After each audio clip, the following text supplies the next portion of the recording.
In one quiet moment, the ground moves in a way scientists do not expect.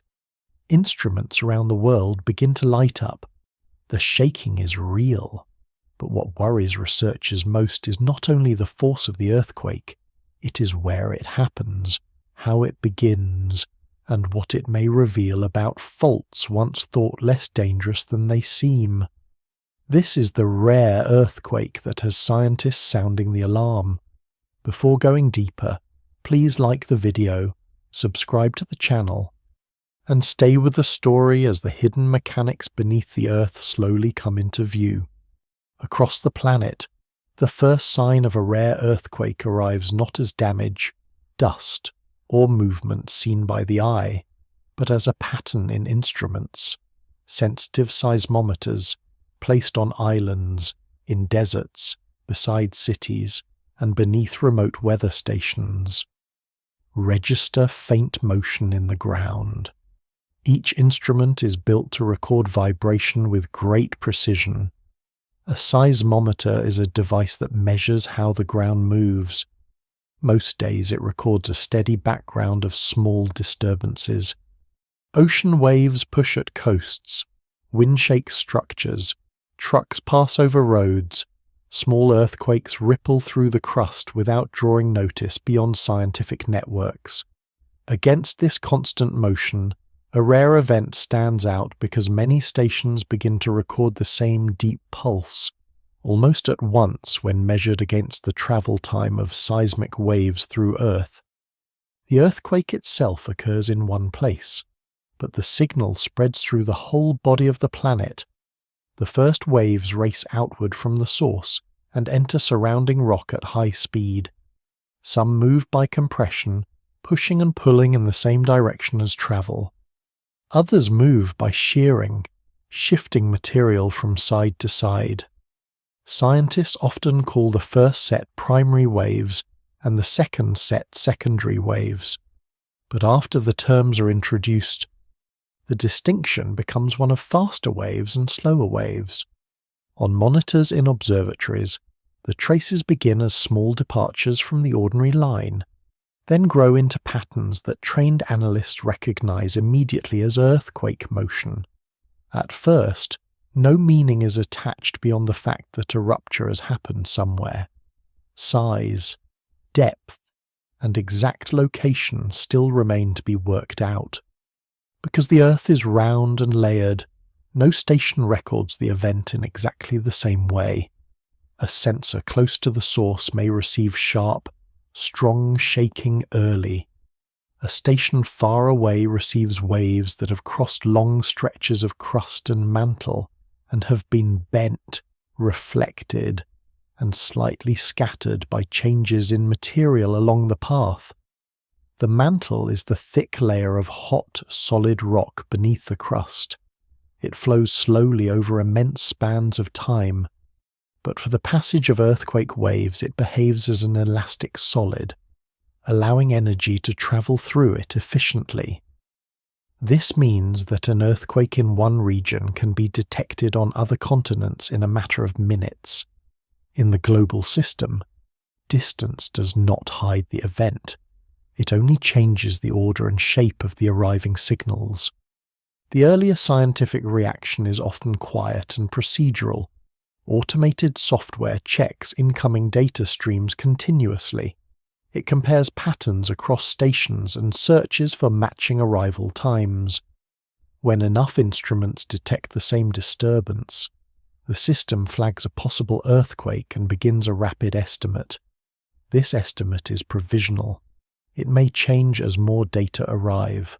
In large common earthquakes, those early calculations often settle quickly into values close to the final result.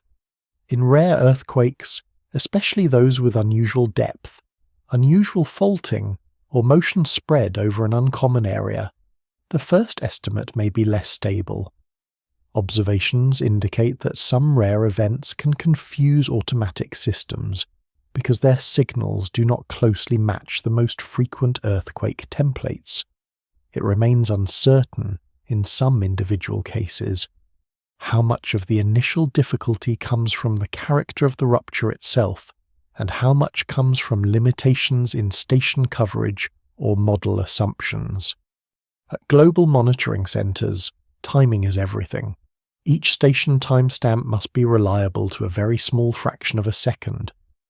When the faster waves reach one station, then another, the differences in arrival help define where the rupture began.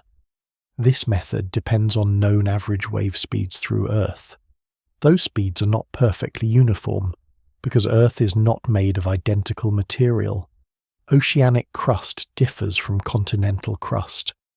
Cold rock transmits waves differently from warm rock.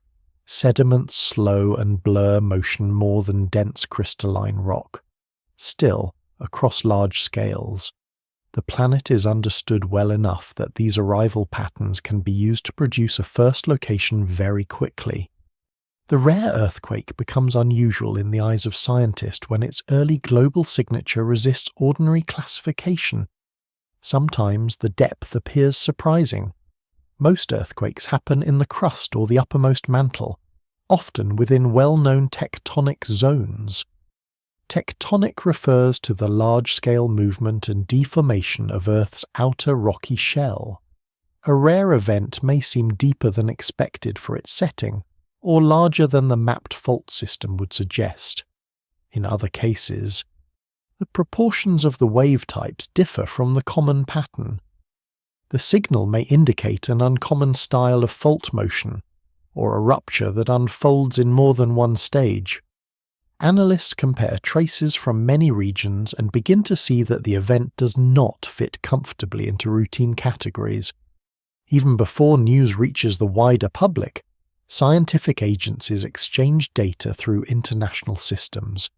Earthquake monitoring has long depended on cooperation across borders because seismic waves ignore political boundaries. Networks operated by universities, national surveys, tsunami centers, and research institutes contribute to a shared awareness of significant events. The earliest maps at this stage are broad and abstract. They do not show broken roads or collapsed slopes. They show circles, travel times, station pics, and preliminary epicenters. An epicenter is the point at the surface directly above where rupture begins underground. For the first minutes and sometimes longer, that point is only a best estimate. In rare cases, it shifts as the data set grows and the models are refined. The worldwide view also reveals scale in a way that local experience cannot. A person near the source may feel strong shaking and know only that the ground has become unstable. A distant scientist, watching from a room far from the event, sees the planet answer as one connected body. Stations thousands of kilometers away lean slightly on their graphs as the waves pass through. The event enters the archives of global motion. It is no longer only a local disturbance. It has become a measurable planetary signal. Some earthquakes draw alarm not simply because they are large, but because they occur where strain had not been expected to release in that manner, or because they suggest a gap in present hazard models. In the first stage of response, scientists are careful with language. They report what the instruments show. A rupture has occurred. Waves have reached stations across wide distances. Initial calculations indicate a source of uncommon character. The precise reason for concern is not yet fully known, but the pattern is unusual enough to hold attention. This restraint is part of scientific practice. Early certainty is avoided because the first picture is often incomplete. As more waveforms arrive, the event settles into clearer focus. But in these first global moments, the earthquake exists mainly as motion translated into lines on screens and numbers in databases. It is silent in the control rooms except for routine communication. It is vast in reach yet still abstract in form. The outermost region of understanding is this worldwide ring of detection, where the Earth announces a rupture through the language of vibration. and science begins by listening carefully before deciding what exactly has taken place. Once the first waveforms are gathered and the worldwide network confirms that a significant rupture has occurred, scientific attention turns from distant detection to the broad map of the event at the surface. This second layer of understanding is still wide and external. It does not yet enter the rock where the fault moves. It remains with the visible region of reports, coordinates, intensity patterns, and early summaries released by monitoring agencies. The earthquake begins to take shape not only as a signal in instruments, but also as a place on Earth with a defined setting, a measured size, and a first outline of its effects above ground. The earliest map is usually simple. A point appears on a regional or global display, often with a circle or symbol that marks the preliminary epicenter. Around it, color fields may show where shaking is expected to have been strong, moderate, or weak. These fields are based at first on models rather than on full observation. They are calculated from the estimated size of the earthquake, its depth, and the way seismic waves usually weaken with distance. The result is useful, but provisional. In many events, it gives a fair first picture of which areas are likely to have felt the shock most strongly. In rare earthquakes, the pattern may be less familiar. Observations sometimes show that shaking reaches farther than expected in one direction, or fades faster than expected in another. Such uneven spread can reflect the path of the rupture, the structure of the crust, or differences in the surface materials through which the waves pass. At the same time, agencies begin to estimate magnitude. Magnitude is a measure of earthquake size based on the recorded motion of the ground and the total energy released. Different scales have been used in earthquake science, but modern large event reporting often relies on moment magnitude, which is designed to represent very large ruptures more consistently than older scales. Even so, the first magnitude number is often revised. An earthquake that unfolds over a longer time than usual can appear smaller in rapid automatic systems, and then grow in estimated size as more of the waveform is analyzed. In other cases, strong nearby shaking may briefly suggest a larger event than the final calculations support. For a rare earthquake, this phase of revision becomes especially important because the unusual character of the source may sit outside the assumptions built into fast algorithms. Depth is another essential part of the early map. An earthquake may happen close to the surface, at moderate depth within the crust, or deeper below. The preliminary depth strongly affects interpretation because shallow events usually produce more intense local damage, while deeper events may be felt across a broad area with less destructive motion at the surface. Determining depth quickly is difficult, especially when station coverage is sparse or when the event happens beneath the ocean or in a remote continental interior. Analysts compare the arrival times and shapes of several wave types, looking for the combination that best fits a source at a given depth. A difference of only a few kilometers can alter the early understanding of hazard. In rare earthquakes, unusual waveforms may delay confidence in the depth estimate, and agencies may issue updates as the solution improves. Alongside instrument data, public reports begin to arrive. People describe what they feel in homes, on roads, in offices, and in open land. Some speak of gentle rolling, others describe sharp jolts, swaying lights, falling objects, or difficulty standing. These reports are gathered through official channels, scientific surveys, and digital systems that allow people to record their experience. Though personal accounts vary in detail and reliability, large numbers of them help build an intensity map. Intensity is different from magnitude. Magnitude describes the earthquake as a source event. Intensity describes how strongly the shaking is experienced at a specific location. This distinction is central in seismology because one earthquake can produce many different intensities across the landscape. An intensity map often reveals patterns that the first theoretical models miss. Valleys with soft sediment may report stronger motion than nearby rocky hills. Distant cities built on thick basin deposits may feel long swaying, even when closer hard ground sites report shorter, sharper shaking. Coastal areas may register unusual motion if the earthquake lies offshore. Mountain regions may show disruption from falling rock, even where buildings are sparse. The map grows denser as more observations are submitted, and it becomes a bridge between instrument science and lived surface effects. In a rare earthquake, this bridge matters greatly because unusual events often announce themselves first through inconsistency. The measured source may suggest one pattern, while the reported experience hints at another. Scientists pay close attention to such mismatches because they can point to a rupture geometry or a crustal structure not captured in the first model. Satellite systems and geodetic networks also begin to contribute. Geodesy is the science of measuring Earth's shape and surface position with high precision. Stations that use global navigation satellites can record whether the ground has shifted by a few millimeters or by several centimeters during the earthquake. These movements are not always available immediately, but when they arrive, they help refine the earthquake's size and location.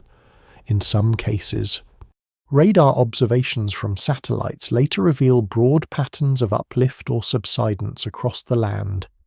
At this early stage, however, the surface map still remains mostly a product of seismic records and felt reports, with geodetic evidence entering gradually as processing continues.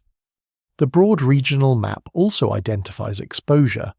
Scientists and emergency planners consider how many people live near the preliminary epicenter, what kind of buildings are present, whether major roads or ports lie within the shaken area, and whether steep terrain or saturated ground might add secondary hazards. This does not yet explain the rare character of the earthquake itself, but it frames the event in practical space. A rupture of moderate size beneath a remote and sparsely populated region may produce scientific concern with little public attention. A similarly unusual rupture beneath a dense urban corridor may draw immediate alarm. The early map, then, is not only geological, it is human as well, showing where Earth motion intersects with settlement and infrastructure. For earthquakes beneath the sea, tsunami centers assess another layer of surface consequence.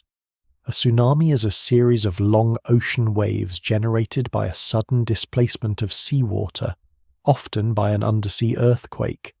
Not all offshore earthquakes produce a tsunami.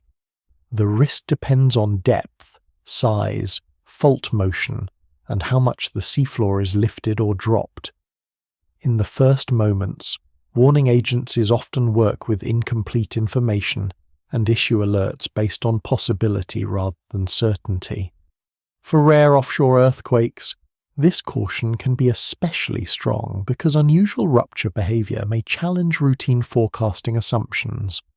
As the first hours pass, the map becomes less abstract.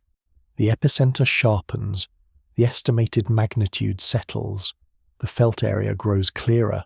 Reports of broken masonry, cracked roads, disrupted utilities, or landslides begin to cluster in certain districts. Yet this stage remains outer in the path of understanding. It is still the earthquake viewed from above and across as points, coloured regions, distances, and observations spread on the surface. The science remains careful and measured. Data indicate where the event occurs, how large it appears to be, how deep it may lie, and where shaking is strongest. It remains uncertain at this stage exactly why this earthquake stands apart from more common events.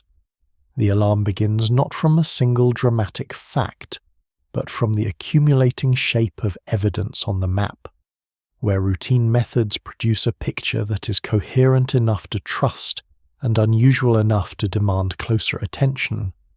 With the broad surface map now established, scientific attention moves inward to the regional tectonic setting, the larger physical framework that makes the earthquake possible.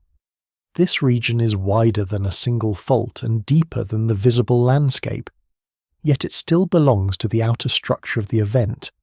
It includes the motion of tectonic plates, the shape of the crust across a continent or ocean basin, and the long zones of strain that build over immense spans of time. Here the earthquake is no longer only a point on a map.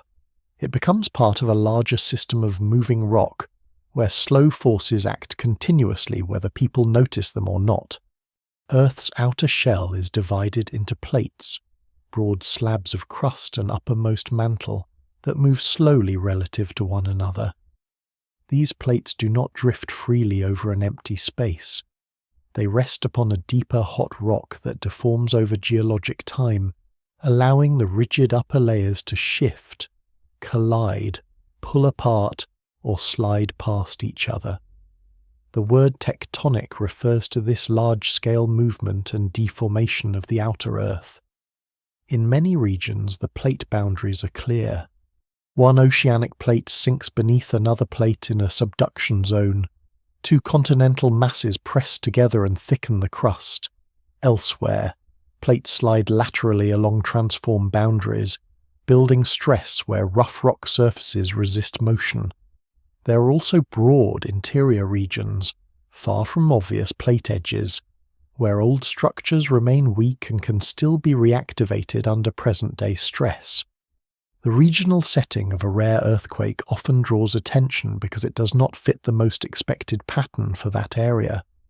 In places with frequent large earthquakes, scientists already know that strain is accumulating and that major ruptures will happen again, even if the exact timing remains unknown. A rare event causes greater concern when it occurs in a setting that appears quieter, more stable, or poorly understood. This does not mean the crust is inactive. It means the rate of deformation may be low, the active structures may be buried or only partly mapped, or the style of faulting may be uncommon for that region. Observations indicate that some of the most scientifically important earthquakes occur not where seismic hazard is highest in a general sense, but where the regional tectonic story contains gaps. The first task in this region is to place the earthquake within the pattern of plate motion.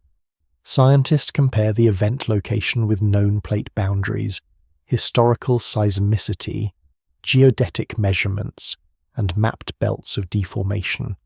In a convergent margin, where plates move toward one another, the earthquake may relate to compression, crustal shortening, or motion on the descending slab beneath the surface. In an extensional setting, where the crust is being pulled apart, the event may reflect normal faulting, in which one block of rock moves downward relative to another. In a transform environment, the dominant motion may be sideways along near vertical breaks. Even within one broad region, several styles can coexist because the crust bends, thickens, twists, and transfers stress from one structure to another.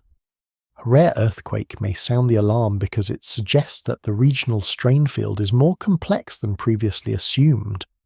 A strain field is the broad pattern of deformation produced by forces acting through rock.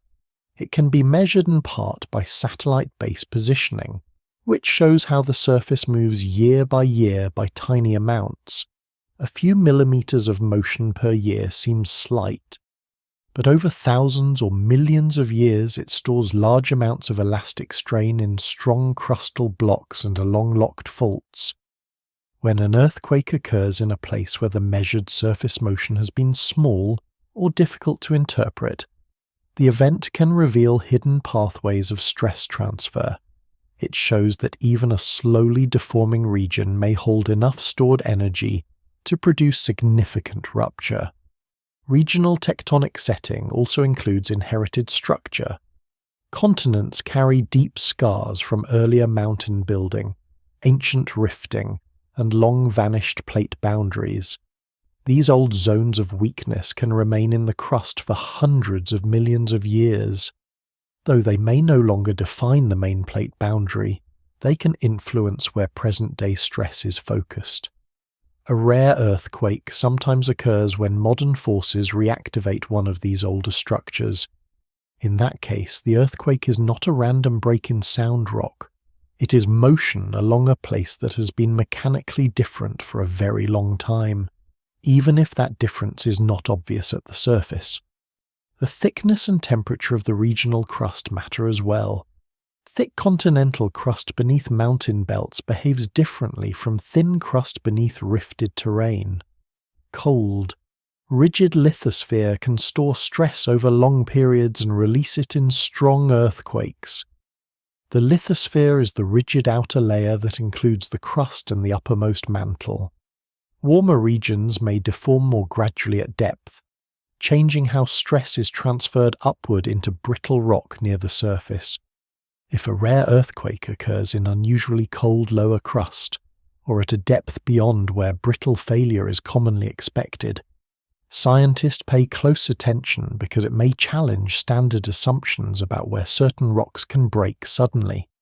Fluids in the regional system can also alter tectonic behavior. Water and other fluids circulate through pore spaces and fractures in rock, especially in areas influenced by subduction, sediment burial, or long-lived faulting. High fluid pressure can reduce the effective force that clamps a fault shut, making slip easier under a given stress. On a regional scale, fluid-rich zones may help explain why some structures reactivate while nearby ones remain locked. In unusual earthquakes, evidence of deep fluid involvement is sometimes considered, though observations are often indirect. Seismic velocities, rock chemistry from exhumed analogues, and aftershock behavior may suggest fluid effects, but the exact role remains uncertain in many cases. Historical context forms another part of the regional layer. Scientists examine older earthquakes, not only instrumental records from the modern era, but also geological evidence of prehistoric ruptures. In some places, the record is rich and continuous. In others, especially in continental interiors or remote offshore zones, the catalogue is short relative to the recurrence time of major events.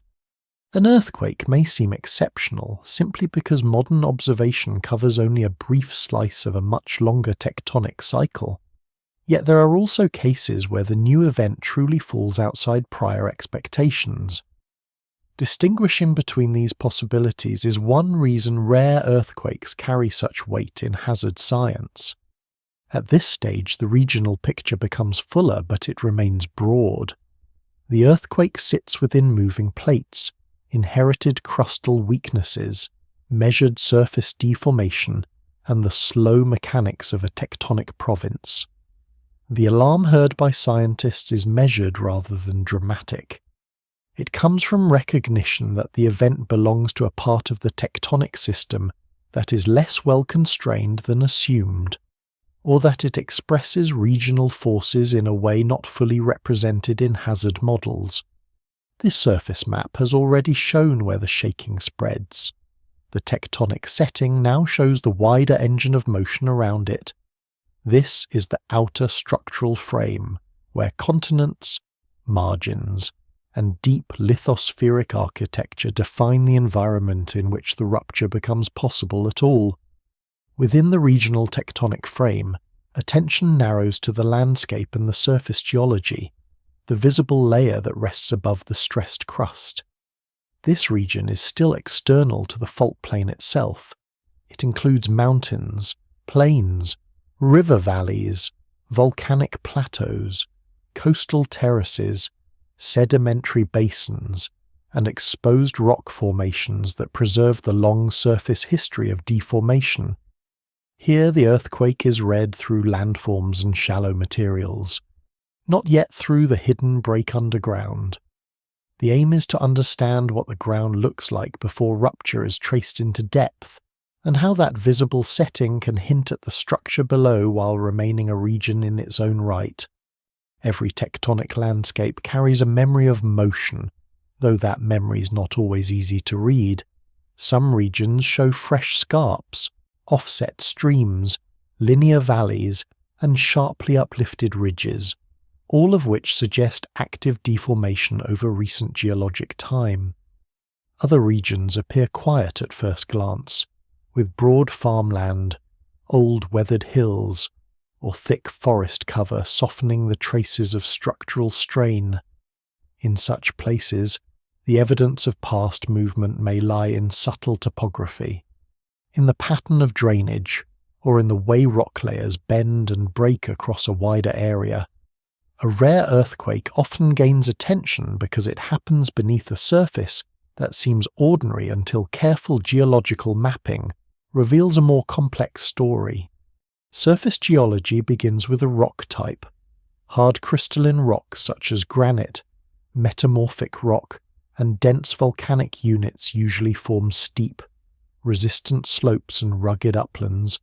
Softer sedimentary layers, including shale, sandstone, limestone, and unconsolidated basin fill, often create gentler relief or broad lowlands. These materials matter because they preserve deformation differently. In resistant bedrock, faults may cut clearly across outcrops, leaving polished surfaces, broken veins, or displaced strata. In soft sediments, evidence can be masked, buried, or erased by erosion and deposition. As a result, an active structure may remain poorly expressed at the surface even when it continues to influence the shape of the land. In many earthquake regions, rivers provide some of the clearest clues. A stream that suddenly bends along a straight line for many kilometers may be following a fault-controlled valley. A river terrace that stands higher on one side than the other may record gradual uplift. A beheaded drainage, where one stream seems cut off from its former path, can indicate long-term deformation that alters slopes and channel connections. These signs accumulate slowly over thousands or tens of thousands of years. They do not forecast a specific earthquake, but they show that the surface has been responding to tectonic forces across repeated intervals of strain and release. Sedimentary basins deserve close attention in this surface layer. A basin is a low area where sediments collect over time, often creating thick sequences of loose or partly consolidated material. Basins can form for many reasons, including crustal stretching, flexure under mountain loads, or motion along bends and steps in fault systems. At the surface, a basin may appear as a fertile plain, a lake district, or an urban corridor because flat ground and water availability tend to attract settlement. Geologically, however, a basin is also a record of subsidence and infill. Each layer of sediment preserves part of a longer history of sinking ground, changing rivers, and shifting accommodation space. When a rare earthquake occurs near or beneath such a basin, the surface geology becomes especially important because the basin does not merely occupy space above the tectonic system. It is part of the way that system has expressed itself at shallow levels over time. Mountain fronts form another major part of the visible setting, where active uplift meets erosion. The edge of a range may be sharp and straight, sometimes rising abruptly from a plain. Alluvial fans spread outward where streams leave steep slopes and lose energy, dropping sediment in cones and sheets. These fans can bury fault traces, preserve evidence of repeated movement, or become tilted by gradual deformation. In places with long earthquake histories, Successive fan surfaces of different ages may sit at different heights, showing slow uplift or displacement over many events. In quieter-looking regions, the mountain front may be older and more eroded, yet still shaped in part by active structures below. Coastal settings add another layer of surface evidence. Raised marine terraces, drowned estuaries, warped shorelines, and offset beach ridges can all point to vertical land movement through time. These changes are not caused by a single process alone. Sea level, sediment supply, and climate all play a part.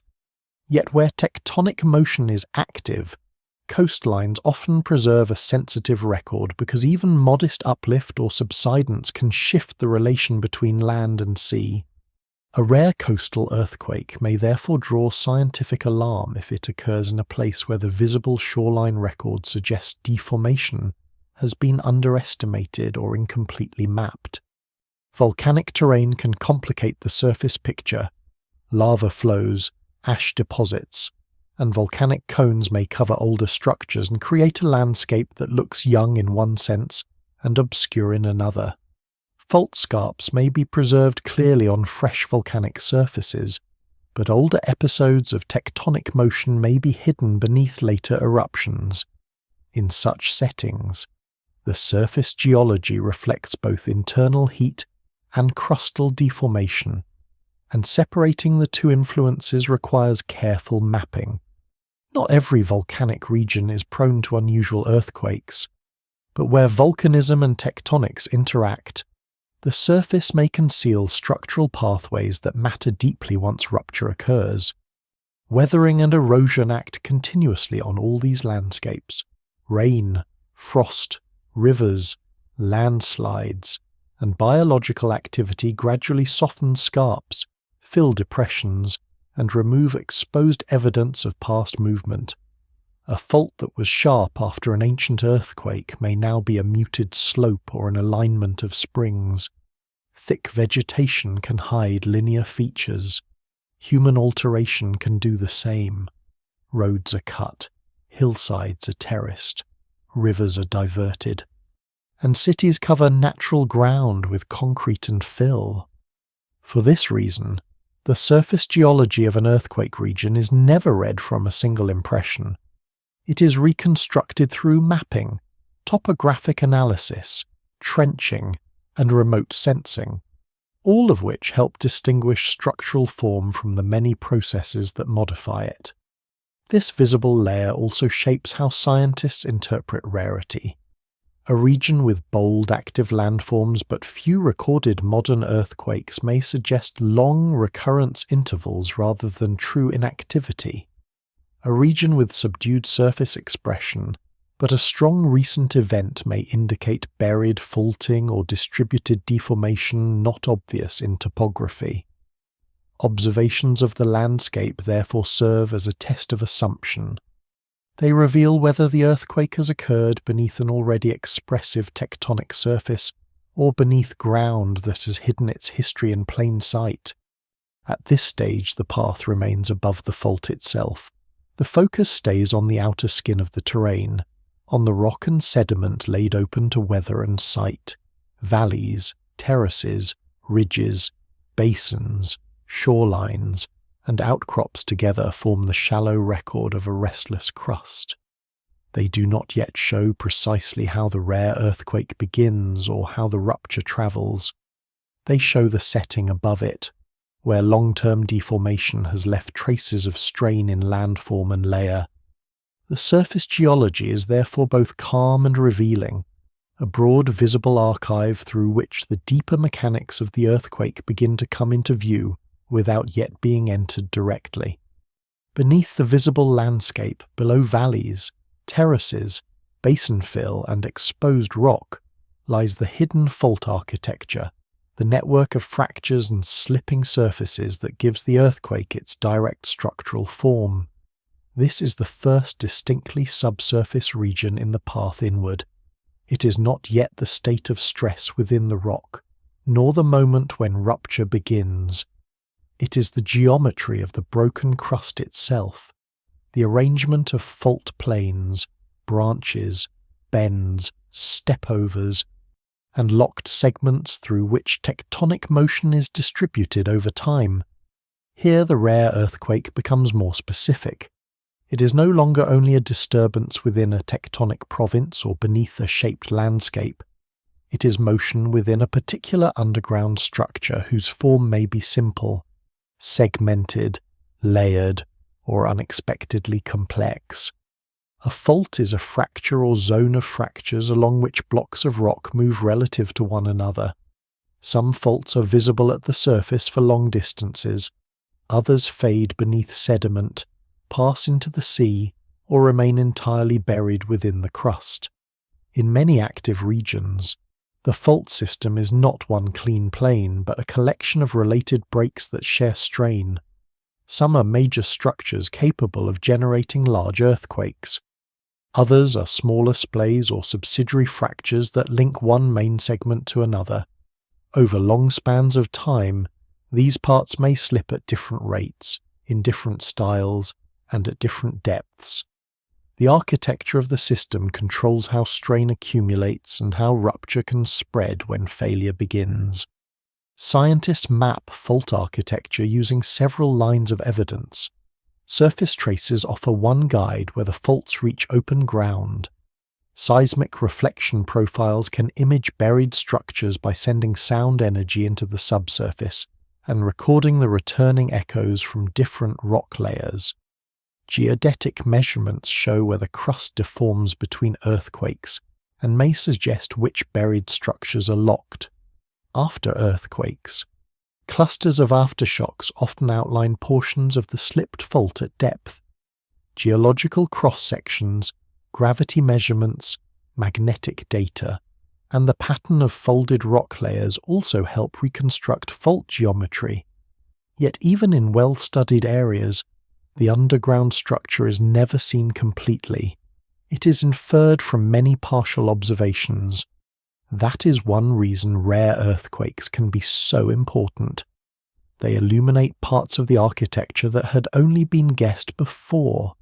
One of the most important features in any fault system is segmentation. A segment is a portion of a fault that behaves partly independently from adjacent portions because of bends, changes in rock type, geometric barriers, or differences in long-term loading. Some segments remain locked for centuries and release large amounts of strain in infrequent earthquakes. Others creep slowly, slipping without major shocks. Between them may lie transitional areas where rupture sometimes stops and sometimes crosses through. A rare earthquake may cause alarm when it appears to break across barriers previously thought strong enough to contain motion, or when it occurs on a segment that had not been recognized as capable of significant rupture at all. Fault bends and stepovers matter greatly in this underground architecture. A bend is a change in direction along a fault trace. A stepover occurs where one fault segment ends and another begins nearby but offset to one side. These features influence stress concentration and rupture behavior.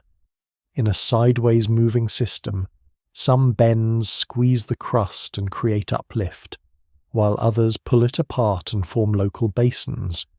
At depth, such irregularities can either hinder rupture or redirect it. If a rare earthquake crosses a stepover wider than expected, or turns through a complex bend without losing momentum, scientists take note because the event suggests a higher degree of connectivity between buried structures than standard models assumed. Branching is another key element. A main fault may split into two or more subsidiary planes, each carrying some share of deformation. These branches may reconnect, overlap, or die out upward or downward in the crust. In some earthquake sequences, rupture stays on a dominant plane. In others, it jumps from one branch to another. Such jumps complicate the seismic signal and the distribution of surface damage. They also make hazard harder to estimate because multiple buried routes may be mechanically available. Observations indicate that unusual earthquakes sometimes involve this kind of multi-fault behavior, where the vent is not confined to a single simple plane. It remains uncertain in many cases exactly what controls those jumps, but geometry, friction, stress orientation, and rock properties all appear to matter. Depth variation within the architecture is equally important. A fault that appears narrow and discrete near the surface may widen into a broader zone of fractured rock at depth. Another may be blind, meaning it does not break the surface at all, but terminates upward within folded or warped overlying layers. Blind faults are especially significant in rare, damaging earthquakes, because they can remain difficult to identify until they rupture. The surface may show only subtle folding or no obvious trace at all. Yet beneath that quiet exterior, a substantial structure may be locked and storing strain. When such a fault produces an earthquake, the event can seem surprising not because the crust lacked weakness, but because the weakness had been concealed by sedimentation, erosion, or structural burial. The architecture also includes the distinction between locked and creeping sections. A locked segment is held shut by friction so that tectonic motion continues around it, storing elastic strain in the surrounding crust. A creeping section slips gradually, reducing the build-up of large strain at that place. These behaviors can occur on the same overall fault system. Their boundaries are important because stress often concentrates near transitions. In some regions, creeping segments had been thought to reduce overall hazard, yet rare earthquakes show that adjacent locked areas can still fail strongly, or that deep locked patches may exist beneath shallow creep. The structure, therefore, is never described fully by a surface trace alone. It must be understood in 3 dimensions. Rock type and fault zone materials also shape the architecture. A mature fault may contain finely ground rock called gouge, polished surfaces, mineral seals, pockets of fluid, and altered zones of weakened material around the main slip surface. In layered crust, faults may follow weak horizons for a distance and then cut upward or downward into stronger rock. These pathways influence not only where the fault exists, but how it links with neighbouring breaks. A rare earthquake may reveal that what seem like separate structures are in fact joined at depth through such weak zones. As the view moves inward through this region, the earthquake begins to acquire a structural skeleton. The regional tectonic forces supply the broad motion, and the surface landscape preserves long-term signs of deformation. But the fault architecture defines the actual underground routes available for rupture. Scientists sounding the alarm are often responding to this level of discovery. The event suggests that the buried system is more connected, more extensive, or differently segmented than previously believed. A quiet plain may conceal a blind thrust. A modest mountain front may overlie a branching network of compressional ramps. An apparently isolated fault trace may belong to a much wider system that links through the deep crust. This region remains architectural rather than dynamic.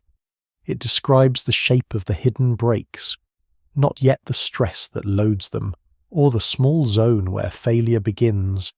Still, the hidden geometry already carries great meaning. It determines where rock can move, where strain may accumulate, and how one segment may influence another. Beneath the calm surface, the crust is partitioned into planes, steps, splays, and locked patches. The rare earthquake has now brought this concealed framework into sharper scientific focus, showing that the underground map is often less complete than the surface map suggests, and that danger sometimes lies not in what is visible, but in the structure that remains buried below. Within the hidden architecture of faults and branches, the next inward region is the crust under stress.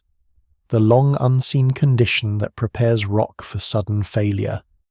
This region does not yet contain the precise starting point of rupture. It is broader and slower than that. It is the state of loading that builds through years, centuries, and longer spans, as tectonic motion continues while friction holds parts of the crust in place. Here the rare earthquake is understood not as a surprise appearing from nothing, but as the eventual release of strain that has been accumulating quietly within rigid rock for a very long time. Stress in geology refers to force distributed through a material.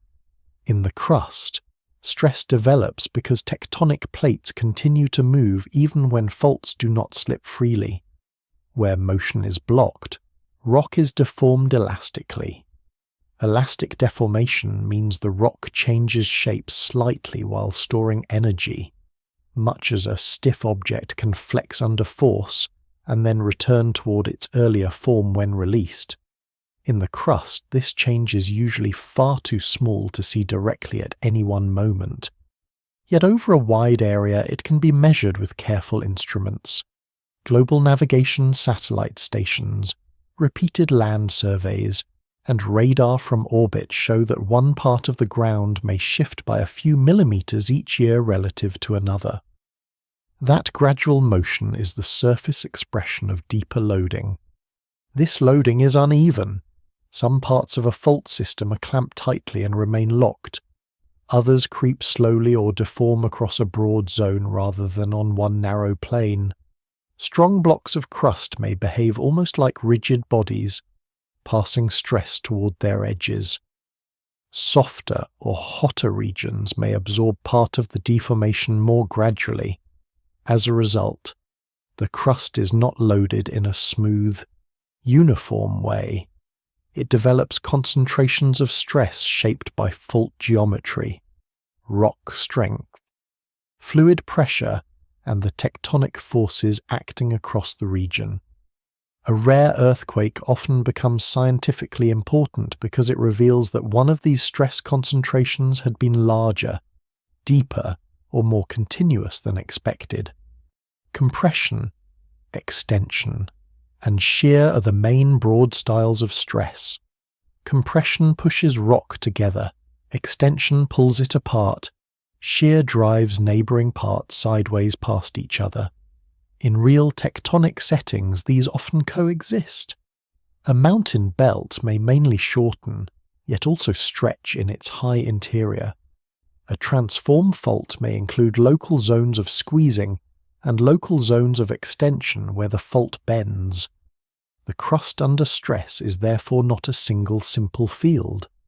It is a pattern of forces that varies from place to place and with depth.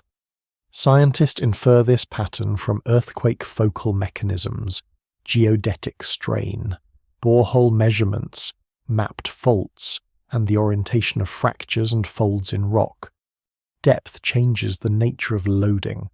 The shallow crust is cooler and more brittle. Brittle means it tends to fracture once stress exceeds strength. Deeper down, higher temperature and pressure encourage more gradual deformation. Rock may flow very slowly rather than breaking suddenly. The transition between these behaviors is not fixed at one depth everywhere. It depends on temperature, mineral composition, water content, and deformation rate. A fault may be locked through part of the brittle crust while deeper levels creep steadily, feeding stress upward into the locked zone. In some rare earthquakes, the alarm comes from evidence that strong stress had accumulated at depths or in conditions where sudden rupture was thought less likely.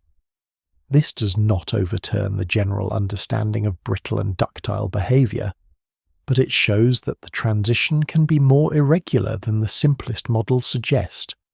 Friction is central to this region. Fault surfaces are not smooth glass planes. They are rough, interlocked, mineral-coated boundaries surrounded by damaged rock. Friction resists motion across them. As tectonic forces continue, stress builds until the resisting strength is exceeded at some patch of the fault. Yet strength itself is not constant. It changes with rock type, temperature, sliding history, and the pressure of fluids within pores and fractures. Hypofluid pressure can reduce the effective clamping force across a fault, allowing slip to begin under lower applied stress. In other places, mineral sealing or geometric compression may increase resistance and permit larger strain to accumulate before release. Because these conditions vary in space, the crust stores stress in a patchwork rather than as a single continuous reserve. Time is part of the stress field as well. After one earthquake, stress is redistributed. Some nearby regions are brought slightly closer to failure, while others are relaxed.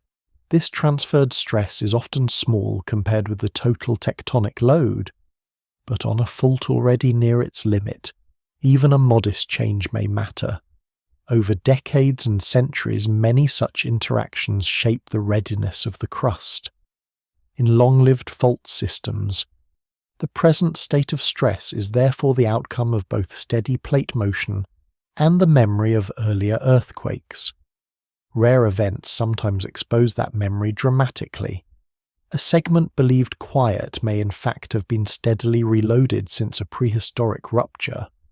An adjacent fault may have received extra stress from repeated movement elsewhere in the region. The current earthquake then reveals a condition that had been building across multiple earthquake cycles. Not just the modern period of observation. Scientists estimate crustal stress through indirect methods because the deep crust cannot be measured directly over wide areas. Geodesy shows deformation at the surface. Seismology reveals how small and moderate earthquakes orient within the regional field. Laboratory experiments on rock help explain likely strength under pressure and temperature.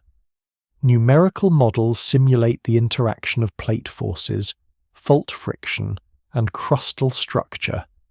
Each approach has limits.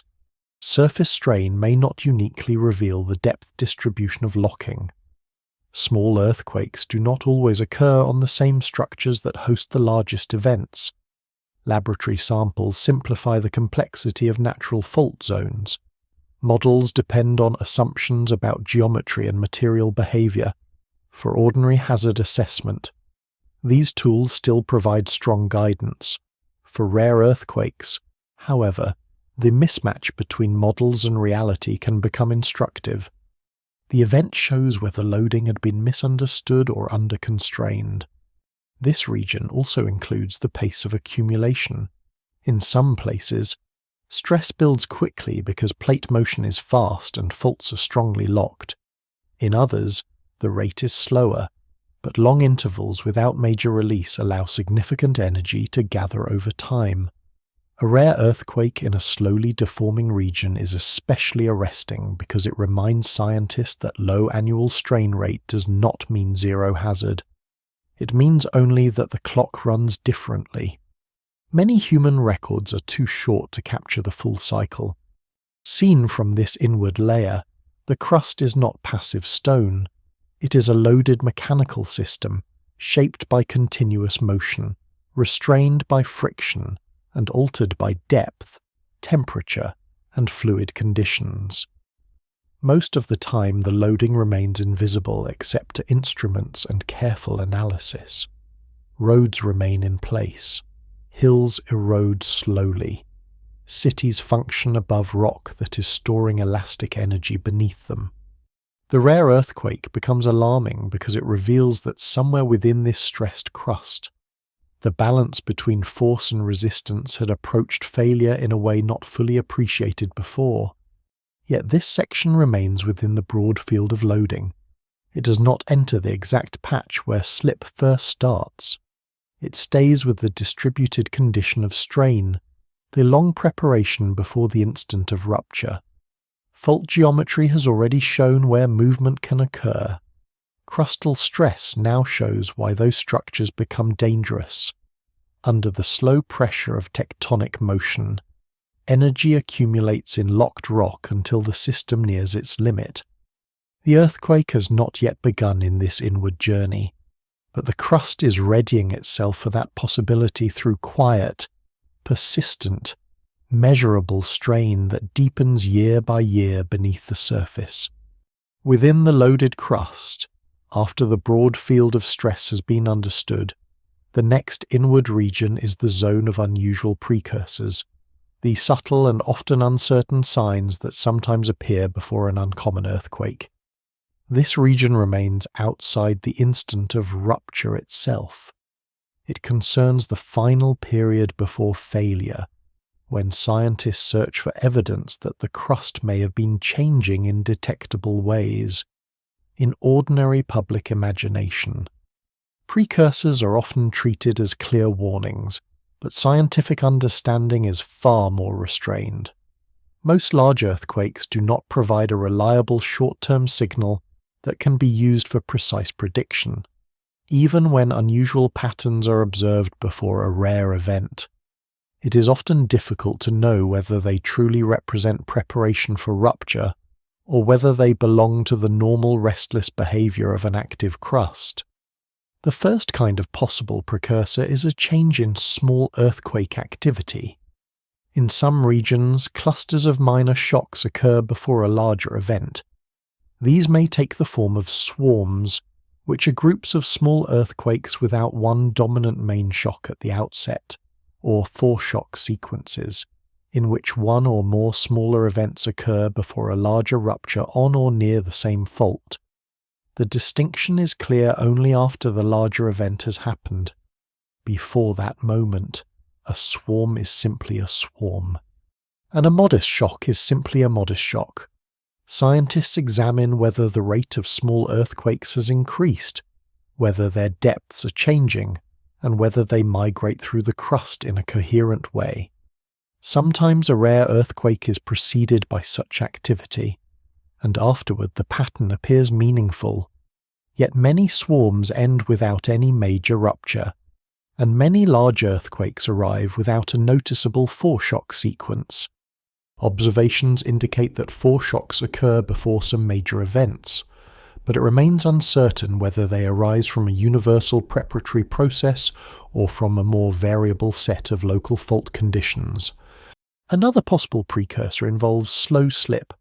Slow slip is fault movement that occurs over hours, days, or longer without generating the strong shaking of an ordinary earthquake. It releases strain more gently and is usually detected through precise geodetic instruments rather than by people feeling motion. In some tectonic environments, especially subduction zones, slow slip episodes are now well documented and may interact with regions capable of sudden rupture.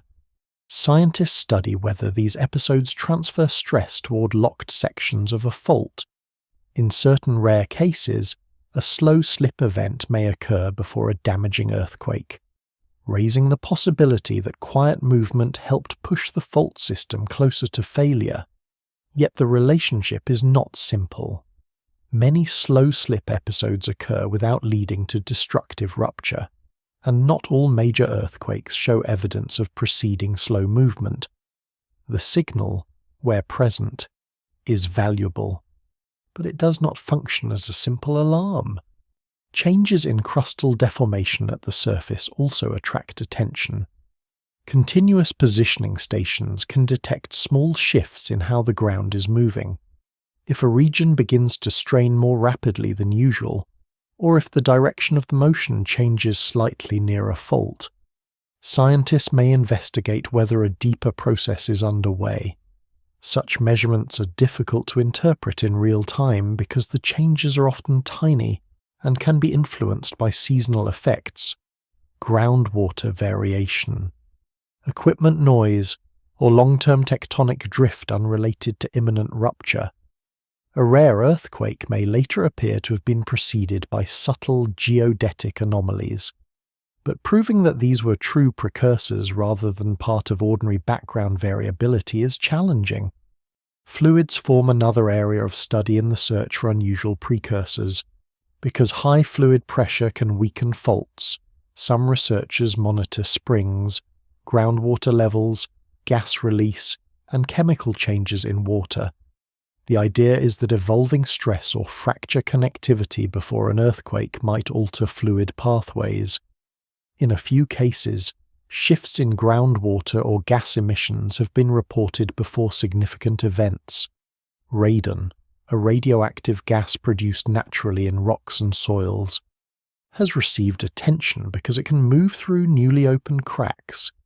Yet the evidence remains mixed. Natural water systems are sensitive to rainfall, seasonal recharge, pumping, and many local factors. Gas concentrations also vary for reasons unrelated to tectonics. For that reason, most scientists treat such observations cautiously. They may be suggestive in retrospect, but they are not accepted as consistent standalone warnings. The electromagnetic environment has also been examined for possible earthquake precursors. Some studies have proposed that stressed rocks might produce small electrical or magnetic effects through microfracturing, fluid movement, or the behavior of certain minerals under pressure. Instruments have occasionally recorded anomalous signals before earthquakes, and these observations have encouraged continued investigation. At the same time, the natural and human-made electromagnetic environment is noisy. Lightning, solar activity, industrial systems, and instrument limitations complicate the interpretation. No broad scientific consensus accepts electromagnetic anomalies as a reliable predictive tool for earthquakes. The subject remains an area of research rather than an operational method. Animal behavior often enters public discussion after rare earthquakes, because unusual movement or agitation is sometimes reported before the shaking begins. Scientifically, such accounts are difficult to evaluate.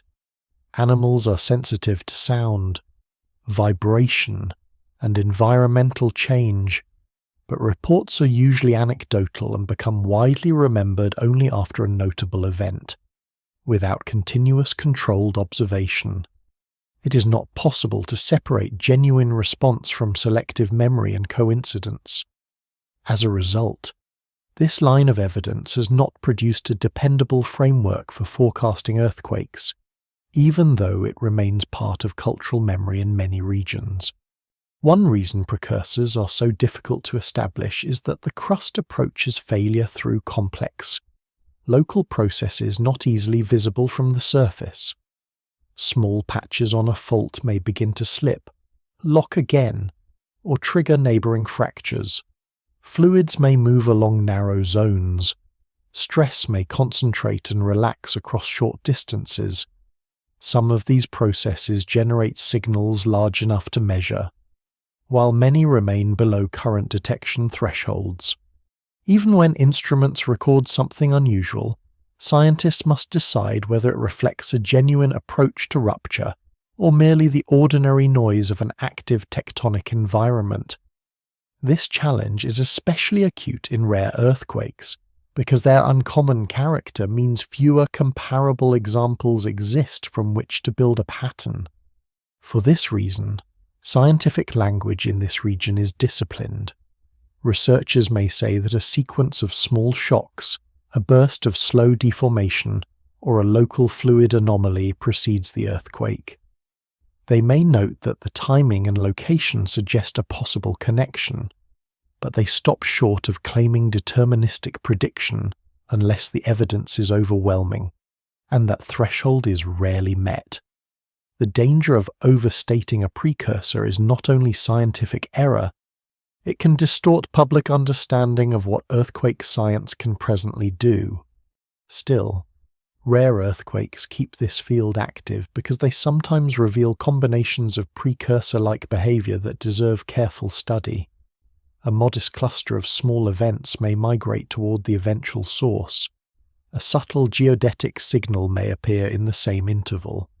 After the main rupture, these pieces can look like a final phase of fault preparation. Whether such patterns will someday support better short-term forecasts remains uncertain. What is clear is that the crust is not always perfectly silent before failure. Sometimes it shows hints. The difficulty lies in recognizing which hints matter and which belong to the ordinary restless background of a living planet. This inward region therefore remains one of cautious observation. It does not promise prediction. It gathers possible signs near the edge of failure and weighs them against uncertainty. The rare earthquake sounds the alarm here not because science has found a simple warning signal, but because the event exposes just how much subtle activity may occur in the final approach to rupture without yet yielding a dependable rule. The crust may murmur before it breaks, but it does so in a language that is still only partly understood. In the final inward step before the rupture spreads, attention settles on the nucleation zone, the small and deeply significant region where stable loading gives way to unstable slip. This zone is not the whole fault, and not yet the broad earthquake that instruments record across continents. It is the local patch where resistance begins to fail, where stress that has been building over long periods is first converted into sudden motion. For scientists, this region is one of the most important and least directly observable parts of any earthquake. In a rare event, it becomes especially important because the unusual character of the earthquake may begin here, in the exact conditions that allow rupture to start at all. Nucleation refers to the process by which earthquake slip begins and grows from a small area into a self-sustaining rupture. At first, the fault does not fail everywhere at once. A limited patch begins to move because the local balance between stress and strength has crossed a threshold. If that early movement remains small and dies out, no large earthquake follows. If it expands and weakens the surrounding fault faster than resistance can stop it, the rupture becomes unstable and begins to propagate. This transition from local slip to runaway failure is central to earthquake physics. It links the long, quiet history of loading to the sudden energetic event that follows. The nucleation zone is usually thought to be small compared with the final rupture area, though the exact size depends on fault conditions and earthquake magnitude. In many cases, it may span only a limited part of the fault plane before larger growth begins. Yet small does not mean simple. Within that region, stress, friction, fluid pressure, rock texture, and fault roughness all interact. A slight difference in one of these factors may decide whether motion remains minor or grows into a major earthquake. This is one reason the nucleation problem remains so challenging. It is governed by conditions at scales that are difficult to image directly inside the Earth. Frictional weakening is central in this region. When a fault begins to slip, its resistance to further motion can decrease. This decrease may happen for several reasons. Small contact points between rough rock surfaces may break. Heat may build locally. Finely crushed fault material may reorganize. Pressurized fluids may respond to rapid deformation. In laboratory experiments on rock friction, this weakening can be measured under controlled conditions, and it helps explain why a loaded fault can move from stick to slip. In nature, the same principle applies, but in a far more complex environment. The fault is not a polished test surface. It is a zone of damaged, layered, chemically altered rock under great pressure. Even so, the basic idea remains: once local slip reduces resistance enough, the surrounding stressed fault may be driven into rapid motion. The size of the nucleation patch depends in part on how quickly weakening develops, compared with how strongly the surrounding rock resists deformation.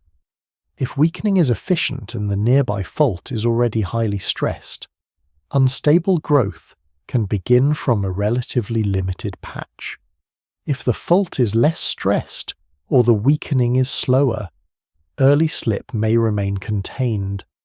Scientists describe this in terms of critical nucleation size. the approximate scale that an unstable slipping patch must reach before runaway rupture becomes possible. This is not a fixed universal number. It changes with depth, material properties, normal stress across the fault, and the details of friction. In rare earthquakes, the alarm sometimes comes from evidence that nucleation occurred under conditions that seem unusual, such as greater depth, unexpected rock type, or a low apparent level of foreshock activity. Some earthquakes appear to begin abruptly, with little sign of preparation visible in ordinary seismic data. Others show a short cascade of tiny failures or weak initial slip before the main rupture accelerates. This has led to long scientific discussion over whether large earthquakes start in a recognizably different way from smaller ones, or whether they begin similarly and only later diverge as rupture either stops or grows. Observations support aspects of both views. Many events look alike in their very first moments, making immediate magnitude prediction difficult. Yet some rare earthquakes show complex initiation, with multiple small sub-events or a brief preparatory phase before full rupture. It remains uncertain how universal any one pattern is. The nucleation zone seems to allow more than one pathway into instability. Fluids may play an important role here. If pore fluid pressure is high within the nucleation patch, the effective force pressing the fault surfaces together is reduced, and sliding may begin more easily. Small changes in pressure can matter greatly where the system is already close to failure. Fluids may also influence the chemical and mechanical properties of fault materials over long periods, creating zones of weakness. In subduction environments or deep crustal settings, fluid release from metamorphic reactions may contribute to local instability, yet fluids are difficult to observe directly at seismogenic depth, and much of their inferred role comes from indirect evidence. In some rare earthquakes, scientists suspect fluid-assisted nucleation, but certainty remains limited. Temperature and rock type also shape the start of rupture. At shallower depths, rough brittle surfaces may lock strongly and fail suddenly once their limit is reached. Deeper down, higher temperature may encourage slow pre-slip or mixed behavior near the edge of the brittle regime. Certain minerals weaken more readily during sliding, while others remain strong longer. Fine clay-rich material along a fault may behave differently from hard crystalline contact zones. The nucleation zone is therefore not only a matter of geometry and stress, it is a material environment with its own composition and thermal state, both of which influence how the first slip unfolds. One of the most difficult questions in earthquake science is whether nucleation can ever provide useful warning on practical timescales. In theory, if the early slipping zone evolves over seconds, minutes, or longer before runaway rupture, there may be a brief interval in which the process is underway but has not yet produced the full earthquake. In practice, detecting that interval reliably is extremely hard. Most available data reach scientists only after waves have already begun radiating outward. Early warning systems do exist in some regions, but they do not predict nucleation in advance. They detect an earthquake once it has begun, and send alerts faster than the strongest shaking can travel to more distant locations. That is a valuable achievement, but it is different from forecasting failure before instability starts. In a rare earthquake, the nucleation zone may later appear unusual because of where it sits within the broader fault architecture. It may lie near a segment boundary, a bend, a fluid-rich pocket, or the base of a locked patch. It may start on one structure and quickly involve another. These details matter because they help explain why this particular event grew into something uncommon. The alarm among scientists often deepens when post-event analysis shows that the starting point occupied a mechanically sensitive place not fully appreciated in earlier models. This region is the innermost threshold before the earthquake becomes an expanding rupture. It is quiet in scale but decisive in consequence. Long years of tectonic loading, hidden fault geometry, and subtle preparatory changes all converge here, in a small patch of crust where rock can no longer hold. The motion begins locally, almost modestly in spatial extent, but the physical meaning is profound. Stable strain has ended, unstable slip has begun, the rare earthquake, which first appeared as distant lines on instruments and later as maps, tectonic settings, buried structures, loaded crust, and uncertain precursors, now reaches the point where it truly starts. In this confined and shadowed region, the fault crosses the boundary from readiness into rupture. From the small nucleation zone, the earthquake enters the next inward region, the growth of rupture itself. This is the stage in which the initial failure no longer remains confined to one patch of fault, but begins to spread through the surrounding rock as a dynamic fracture. The earthquake now becomes a moving process rather than a local threshold. It extends across the fault plane, releasing stored elastic strain and transferring stress forward into still locked areas. In a rare earthquake, this region is often where the truly unusual character becomes clear, because the way rupture grows can depart sharply from the simpler patterns expected in routine events. A rupture front is the boundary between the part of the fault that has already slipped and the part that is still locked. As this front advances, it breaks the fault in sequence rather than all at once. Each newly slipping patch weakens and moves, releasing energy and pushing the rupture onward.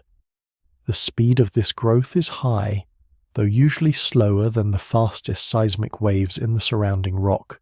In many earthquakes, the rupture speed remains within a typical range and the process follows a reasonably coherent path along a fault segment.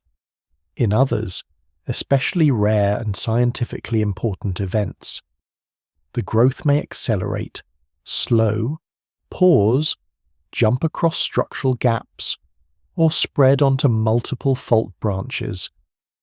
These departures matter greatly because they shape the final size of the earthquake and the pattern of shaking felt at the surface. Slip is not uniform as rupture grows. One part of the fault may move by only a modest amount, while another part may lurch much farther. The total amount of relative motion across the fault, called slip, depends on how much strain had accumulated locally and how the rupture interacts with the fault geometry and materials. Some zones become high slip patches, often called asperities, when they represent strong locked areas that release substantial strain in the earthquake.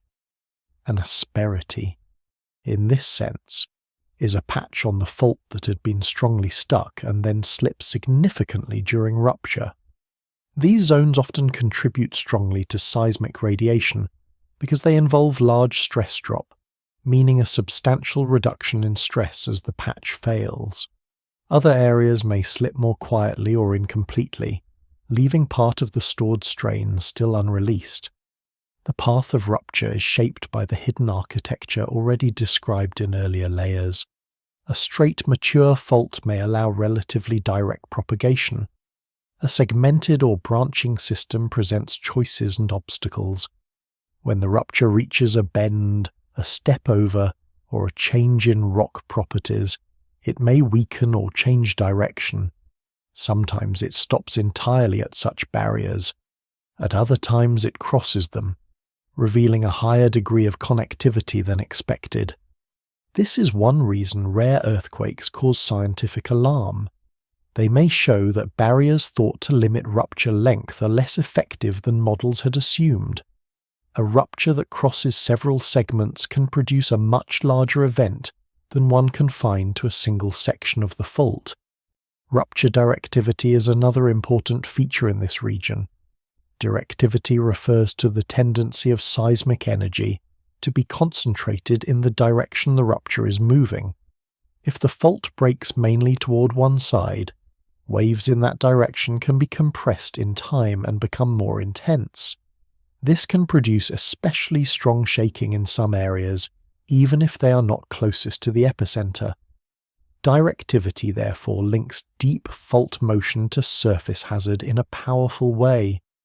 In rare earthquakes, unusually strong directivity may help explain why shaking proves more severe or more far-reaching than standard early estimates suggested.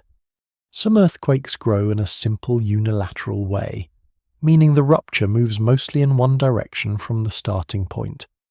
Others grow bilaterally, spreading in two opposite directions. Still others unfold through multiple sub-events, where one rupture episode is followed quickly by another on a nearby segment or branch. These sub-events can overlap in time and complicate the seismic record. At first glance, the earthquake may seem to be one continuous process, but later analysis reveals that several linked failures occurred in sequence. This behavior is especially important in rare earthquakes, because it can make the event appear larger, longer, or structurally more complex than a single plane rupture. It may also indicate that stress transfer during the event itself is powerful enough to recruit neighboring fault patches into failure. The duration of rupture matters as much as its length. A very large earthquake may continue breaking fault for many tens of seconds or longer, depending on the area involved. Even earthquakes of moderate size can have longer than expected rupture duration if slip unfolds in several stages or across an unusually broad zone. Early automatic systems sometimes struggle with this complexity. If the initial part of the rupture is modest, but later expansion becomes vigorous, the first estimates may understate the ultimate magnitude.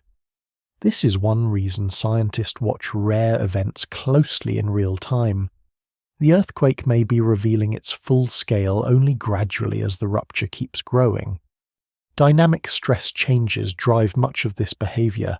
As one patch slips, it alters the stress on neighboring patches almost instantly through elastic interaction. Some areas are pushed closer to failure, while others are temporarily relieved. The advancing rupture therefore creates its own moving stress environment. In a complex fault system, this process can trigger jumps from one plane to another or unlock patches that were already near their limit. In this way, the rupture is not only following the existing structure, it is actively testing the strength of surrounding fault zones as it moves. A rare earthquake may sound the alarm because it demonstrates that this dynamic recruitment can occur across a broader portion of the crust than previously recognized. Energy partition is another central feature of rupture growth. Not all released energy becomes seismic waves. Some goes into frictional heating, some into breaking and grinding rock, and some into permanent deformation around the fault.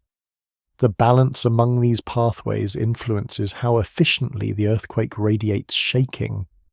Two earthquakes with similar total slip may differ in the strength of motion they produce, because one radiates energy more efficiently, while the other spends more in local damage within the fault zone. In unusual earthquakes, this partition may differ from the norm, contributing to seismic signatures that seem strange in the first analyses. Supershear rupture is an especially striking possibility in some sideways moving faults. In such cases, parts of the rupture front move faster than the shear wave speed in the surrounding rock. This creates a focused, shock-like pattern of seismic radiation. Not all faults or earthquakes can do this, and it is not common, but when it happens, it becomes a major scientific focus because it changes how energy is distributed and may intensify ground motion in specific directions. Evidence for supershear behavior has been identified in some major earthquakes, Though confirming it requires detailed analysis, in a rare event, even the suspicion of such behavior draws attention because it points to fault conditions and rupture efficiency beyond the ordinary range. As the rupture grows, the earthquake reaches its fullest dynamic expression. It is no longer merely a stressed fault at the edge of failure. It is a moving fracture system, expanding through buried structures, varying in slip from patch to patch, shaped by segmentation, directivity, friction, and dynamic stress transfer. The event becomes rare in this region when its growth reveals an uncommon capacity to cross barriers, persist through structural complexity, or release energy in an especially efficient or prolonged way. Scientists sounding the alarm are often responding to this exact stage, where the rupture demonstrates that the fault system can behave more aggressively or more broadly than hazard models had anticipated. This region remains entirely within the faulted crust. It does not yet follow the outward travel of seismic waves through the Earth. It stays with the moving break itself, the enlarging internal wound in the rock. From a small nucleation patch, the rupture has become an organized and evolving fracture, drawing new areas into slip and defining the final size and character of the earthquake. In this inward layer, the rare event shows its true dynamic identity, not as a single instant, but as a spreading process whose behavior carries some of the deepest scientific meaning of the entire earthquake. As rupture continues within the fault, the next region outward from that moving break is the field of seismic waves, the streams of energy that carry the earthquake through the surrounding crust and far beyond it. This region begins the transition from fault motion to transmitted shaking. The rupture itself is buried and localized, but the waves it generates spread through rock in widening paths, allowing the earthquake to be felt, measured, and studied across great distances. In a rare earthquake, the behavior of these waves often becomes one of the main reasons scientists grow concerned, because their pattern can reveal unusual source physics and can produce unexpected shaking far from the fault. Seismic waves are vibrations that move through Earth after a sudden release of stored elastic energy. The earliest are compressional waves, in which particles of rock move back and forth in the same general direction as the wave travels. These are the fastest waves and therefore the first to arrive at distant stations. After them come shear waves, in which particles move side to side relative to the direction of travel. Shear waves are usually slower but often more damaging because of the stronger sideways motion they impose on the ground. Once these body waves, which travel through the interior of the Earth, reach the near-surface layers, additional wave types can develop and spread along the ground. These surface waves often move more slowly but can persist longer and produce broad rolling motion over large areas. The structure of the crust strongly affects the path of all these waves. Earth is not uniform. Rock density, elastic stiffness, temperature, fracture intensity, and water content vary from place to place. Because of this, seismic waves are bent, reflected, scattered, absorbed, and sometimes focused as they travel. A simple source can therefore produce a complicated shaking pattern.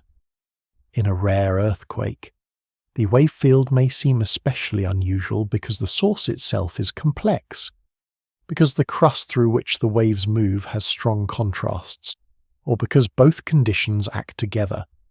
Scientists compare wave arrivals at many stations to determine whether the surprising observations arise mainly from the rupture or from the path through the Earth. Wave amplitude, frequency, and duration all matter. Amplitude describes how large the ground motion is. Frequency describes how rapidly the ground oscillates. Duration describes how long significant shaking lasts. A large earthquake can produce strong amplitudes, but frequency content often determines how different structures respond. Low-frequency motion, with slower oscillations, tends to affect tall buildings and broad sedimentary basins strongly. High-frequency motion, with faster oscillations, can be especially damaging to smaller, stiffer structures and to sensitive equipment. A rare earthquake may radiate an unexpected mix of frequencies. If the rupture is complex, segmented, or rich in abrupt slip changes, the radiated signal may contain strong pulses or extended bands of energy that make the shaking pattern unusual in both instrumental records and real-world effects. Source radiation pattern is another key factor. An earthquake does not send energy equally in all directions. The orientation of the fault plane and the direction of slip determine where certain wave types are strongest or weaker. This creates a directional pattern in the outgoing seismic energy, rather like the structured spread of motion rather than a perfectly uniform sphere. When this pattern combines with rupture directivity, the result can be powerful concentration of shaking in particular sectors. This is one reason two places at similar distance from the epicenter may experience very different motions. In a rare earthquake, that concentration may be sharper than expected, making the event stand out in the regional record. Attenuation also shapes what is felt and recorded. Attenuation is the gradual loss of wave energy as vibrations spread outward and are partly converted into heat or scattered by irregularities in the crust. Some regions attenuate waves strongly, so shaking weakens quickly with distance. Others transmit waves efficiently across long ranges, especially where old, cold, relatively intact crust allows less energy loss. In such regions, an earthquake can be felt unusually far away. This does not necessarily mean the earthquake is larger than normal for its magnitude. It may mean the crust is particularly good at carrying seismic energy. Rare earthquakes sometimes sound the alarm because they combine efficient long-range transmission with a source that radiates strongly at frequencies people and structures readily notice. Surface waves deserve special attention in this region. Once energy reaches the shallow part of the Earth, some of it is trapped near the surface and travels as rolling or side-to-side wave motion along the ground.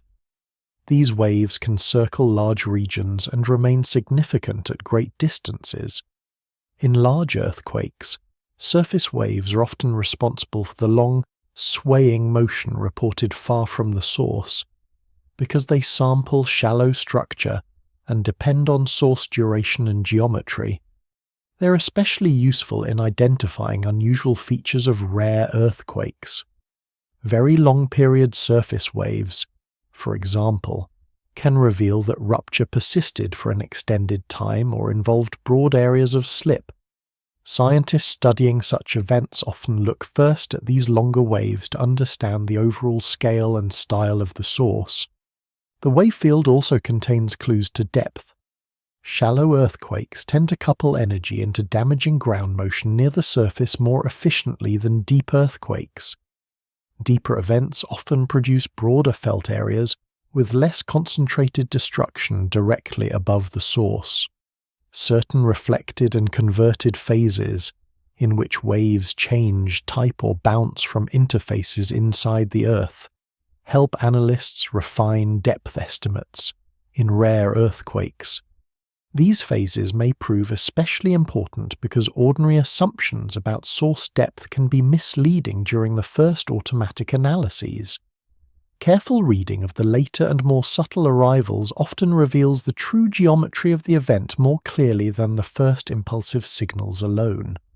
Strong motion instruments near the fault record another aspect of the wave region. These sensors are designed to capture intense shaking without saturating. Their records show bursts, pulses, accelerations, and duration in detail.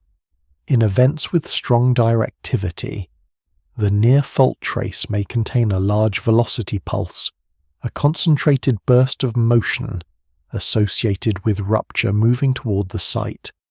Such pulses are of great engineering importance because they can place unusual demands on buildings and infrastructure. In rare earthquakes, these records often become central evidence that the event behaved in a mechanically distinctive way, even before the full rupture model is completed. As the wave field expands, the earthquake becomes a layered message carried through stone. The message is not simple. It is filtered by every boundary crossed, every change in stiffness, every fractured zone, every sedimentary lens, and every bend in the fault that shaped the source. Yet within this complexity, the waves preserve essential facts. They preserve the timing of rupture, the direction of growth, the depth of failure, the efficiency of energy release, and the regions where shaking is likely to have been strongest. This is why scientists examine seismic waves with such care. The fault itself remains buried, but the waves are its outward expression, written into instruments spread across the landscape and the planet. This region remains within transmitted motion rather than surface response. It does not yet dwell on how specific basins, soils, or landforms modify the shaking close to the ground. It stays with the waves in transit, passing through crust and upper mantle, carrying the physical history of rupture away from the source in a rare earthquake. These travelling vibrations often reveal that the event is not merely large, but unusual in its radiation, directionality, duration, or reach. The alarm heard by scientists grows sharper here because the wave field shows how deeply the rupture's uncommon character is impressed into the moving earth itself, and how far that impression may travel before the shaking finally reaches the surface in full. As the seismic waves rise from deeper rock into the uppermost layers of the crust, the next region inward to outward is the zone of near-surface amplification, where the character of shaking is reshaped by soil, sediment, basin geometry, groundwater, and the mechanical contrast between loose materials and hard bedrock. This region does not change the earthquake source itself. It changes how the motion is experienced close to the surface, in rare earthquakes.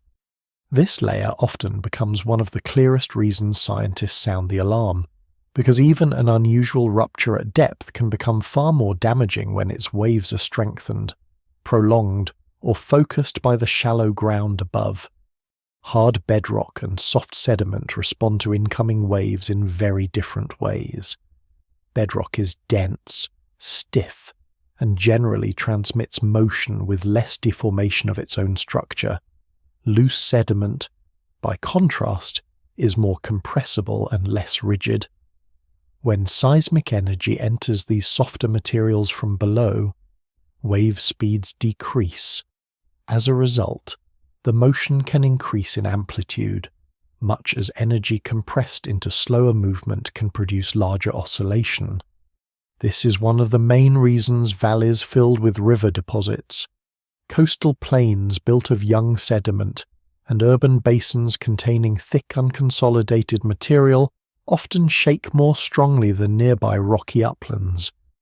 The earthquake may be the same, but the ground through which the final motion passes is not the same. The thickness of sediment matters greatly. A thin layer may modestly alter the motion, while a thick stack of soft deposits can trap and reverberate seismic energy for a much longer time. These repeated reflections within the shallow layers extend shaking duration and can intensify certain frequencies.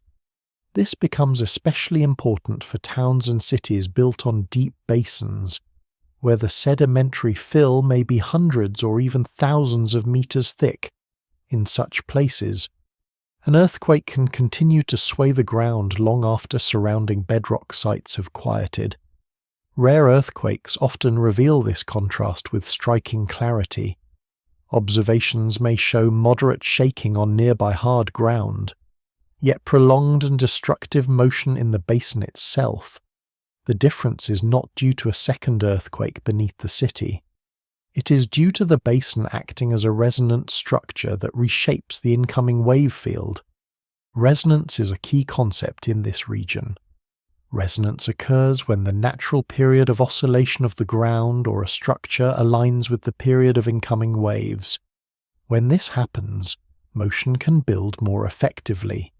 The shallow ground has its own natural response depending on thickness, stiffness, and layering. Buildings also have natural periods depending on height, mass, and design. If the frequencies of amplified ground motion align with those of structures, the damage potential rises sharply.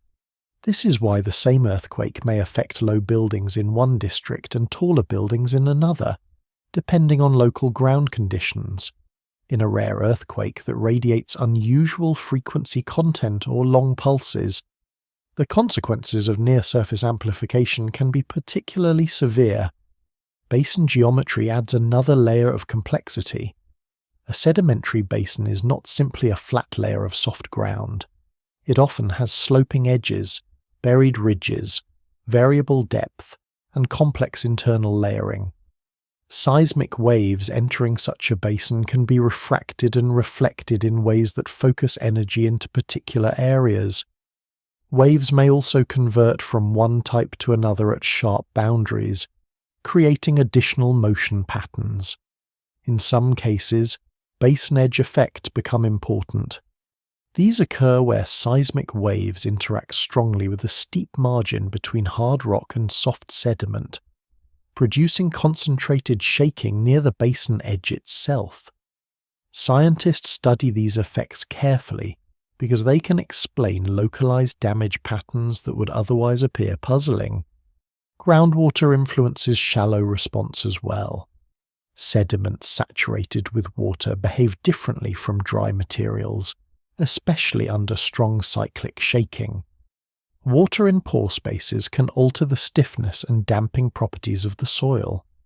In some cases, intense shaking increases pore water pressure enough to weaken the sediment dramatically. This process can lead to liquefaction, in which water-saturated sandy or silty ground temporarily loses much of its strength and begins to behave more like a fluid than a stable solid. Buildings may tilt, buried pipes may rise, roads may crack, and sand may erupt to the surface. Liquefaction is not a separate earthquake process. It is a shallow ground response that occurs only under suitable soil and water conditions. Rare earthquakes can heighten concern in this region when they produce long-duration shaking or strong repeated cycles that make liquefaction more likely across broad lowland areas.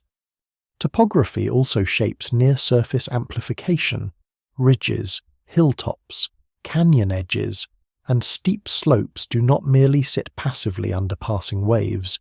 Their geometry can modify motion, sometimes strengthening it at exposed crests or along irregular slopes. The exact outcome depends on the shape of the land, the type of underlying rock, and the frequency of the waves. In mountainous regions, this topographic amplification may help explain why some ridgeline settlements or slope cuts suffer unexpectedly intense shaking. At the same time, fractured rock near the surface can reduce coherence and scatter energy, creating great variation over short distances. The uppermost crust is therefore highly heterogeneous. Two locations separated by a very short distance may respond differently because their shallow materials differ so strongly. Human alteration of the surface adds further complication. Many cities are partly built on artificial fill, reclaimed shoreline, old river channels, excavated slopes, or deeply modified ground. These materials may be poorly compacted or highly variable. They often respond more strongly to seismic motion than natural dense soils or rock. In industrial ports and rapidly expanded urban fringes, the pattern of severe shaking damage sometimes follows the map of historical land reclamation more closely than the map of distance from the epicenter. This is one reason detailed microzonation studies are important. Microzonation is the mapping of the local ground conditions to identify how shaking hazard varies across a city or district. Rare earthquakes often expose the need for better such mapping because they show that hazard is not distributed evenly, even within the same neighborhood. Scientific concern deepens in this region because shallow amplification can turn a geologically uncommon earthquake into a socially consequential one. The fault may rupture in an unusual way, the waves may travel efficiently, and then the near-surface layers may strengthen and prolong those waves exactly where people live most densely. This sequence is not dramatic by chance. It is the natural outcome of layered Earth structure. Yet when it occurs in combination, it can exceed expectations built from broader regional models that do not fully capture local site effects. Instrument records close to the ground reveal this transformation clearly. A bedrock station and a sediment station only a short distance apart may show very different amplitudes, durations, and dominant periods. Engineers and seismologists compare these records to understand which part of the shaking comes from the earthquake source and which part comes from local site response. In rare earthquakes, such comparisons are essential because the source may already be complex. Without separating the effects, the earthquake might seem inexplicably inconsistent. With careful analysis, the pattern becomes clearer. The deep rupture radiates energy, the crust transmits it, and the shallow ground reshapes it again just before human structures absorb the motion. This region remains focused on the uppermost subsurface and immediate ground surface. It does not yet follow the visible permanent changes such as cracks, landslides, uplift, or subsidence that may remain after shaking ends. It stays with motion in the shallow layers, where the earthquake is transformed from transmitted wave energy into locally amplified experience. Here the rare earthquake becomes alarming in a very practical sense. It reveals not only how unusual the source may be, but how powerfully the last few hundred meters of Earth can decide the severity of what communities actually endure. The shallow ground, quiet in appearance and ordinary in daily life, proves capable of magnifying the deep event beneath it into a much more consequential force at the surface. After the waves have passed through the shallow ground, and their motion has been amplified, focused, or prolonged by local conditions, the next region in the inward path is the zone of surface deformation, the visible and lasting changes left behind in the uppermost crust and on the land itself. This region is no longer about shaking alone. It is about what the ground physically becomes after the earthquake has imposed strain upon it. Here the event enters ordinary sight. Roads split. Slopes fail, riverbanks sag, coastlines rise or sink, and fields that looked stable the day before acquire subtle or dramatic new forms. In a rare earthquake, this surface expression often becomes one of the clearest reasons scientists grow concerned, because it can reveal that the rupture involved greater complexity, wider deformation, or more permanent landscape change than first estimates suggested. Surface deformation begins with displacement. If a fault reaches the ground, the two sides may shift relative to one another in a visible line of rupture. Fences are offset, roads are broken, irrigation channels no longer align, and bare rock or soil may show a fresh scarp where one side has moved upward or sideways. A scarp is a steep step in the ground formed by fault movement. In some earthquakes, this rupture is clean and narrow, following a well-defined trace for many kilometers. In others, especially where the underlying fault is branching or blind, the surface response is broader and more diffuse instead of one sharp line. There may be belts of cracking, folding, warping, and distributed shear spread across a wider zone. Such patterns matter because they show how the deeper rupture connects, or fails to connect with the surface. Vertical ground change is especially important. Uplift raises land relative to its former level, while subsidence lowers it. These changes may measure only a few centimeters in some places or far more in others, yet even modest amounts can alter drainage, shoreline position, flood risk, and the function of infrastructure.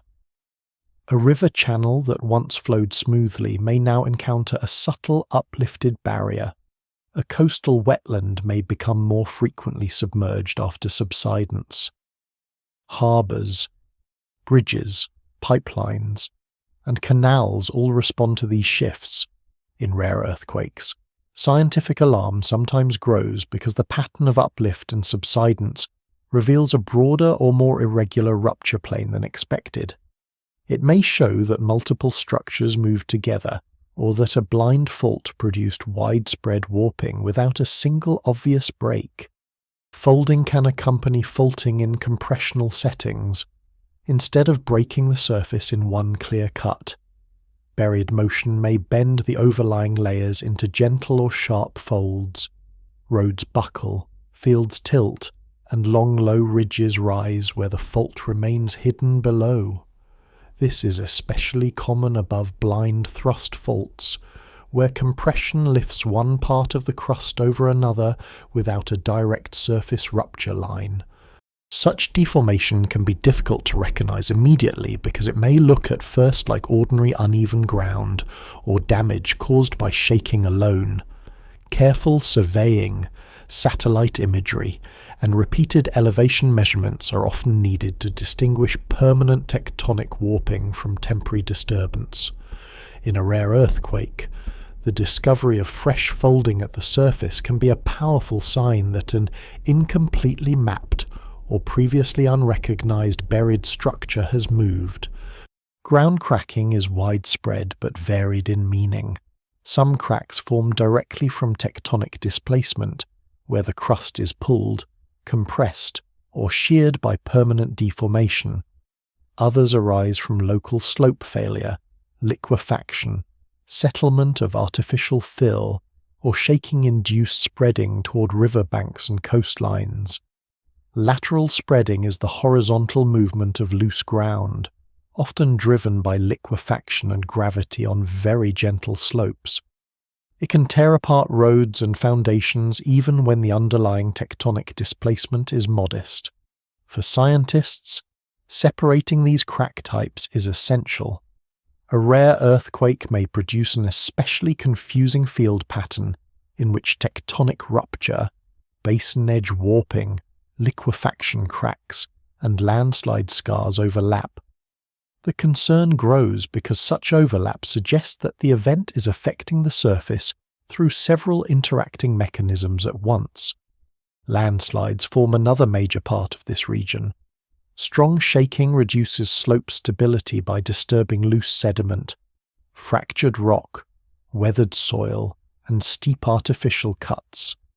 In mountains and hill country, earthquakes can trigger rockfalls, debris slides, earth slumps, and large coherent slope failures. These may occur during the main shaking or in the hours and days that follow, especially if aftershocks continue or rainfall arrives before the ground has resettled. Landslides do more than cause local damage. They can block rivers, form temporary lakes, bury roads, isolate communities, and generate sediment pulses that reshape valleys long after the earthquake itself. In rare events, the number, size, or distribution of landslides may exceed expectation because rupture directivity, topographic amplification, or prolonged shaking load slopes more severely than average. Liquefaction leaves some of the most distinctive shallow evidence. Where water-saturated loose sediment loses strength under repeated shaking, the ground may settle unevenly, tilt structures, and produce sand blows, which are eruptions of sand and water forced to the surface through cracks. These features can spread across floodplains, deltic land, port districts, and reclaimed coastal ground. The pattern of liquefaction gives scientists a map of where shallow subsurface conditions combine with intense cyclic motion. In a rare earthquake, a broad liquefaction field may indicate that shaking duration, frequency content, or site response was especially effective at driving pore pressure upward through extensive lowland sediments. Rivers, lakes, and coastlines respond quickly to deformation. Subsided banks may slump into channels. Uplifted sections of streambed can create rapids or ponding. Landslide dams may trap water upstream until they fail abruptly later. Along the coast, sudden uplift can expose former tidal flats and kill marine organisms now left above the tide line, while sudden subsidence can drown fields and bring salt water farther inland. These changes are part of the scientific record because they preserve the spatial pattern of permanent displacement with great sensitivity. In remote regions, shoreline change visible from satellite imagery sometimes provides one of the earliest clear signs of the earthquake's full surface footprint. Human structures act as markers within this deformation field. A railway line makes a straight reference across ground that should remain straight if the land is stable. A buried pipeline records differential settlement and shear. Bridge piers reveal whether riverbanks have spread or dropped, even where the natural ground is subtle in its response. Built infrastructure can make permanent deformation easier to detect. Scientists use these accidental markers cautiously, since structures also fail for engineering reasons unrelated to permanent ground offset. But when combined with geologic mapping, they become valuable guides to how the land has changed. This region is significant not only because deformation is visible, but because it preserves the earthquake after shaking ends. Seismic waves are transient. Surface deformation remains.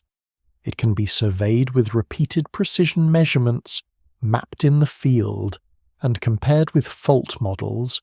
In rare earthquakes, these permanent changes often force revision of the earlier understanding. The rupture may prove longer, broader, or structurally more complex than the first seismic solution suggested. What seemed like a contained event may reveal itself as distributed deformation across a whole shallow zone.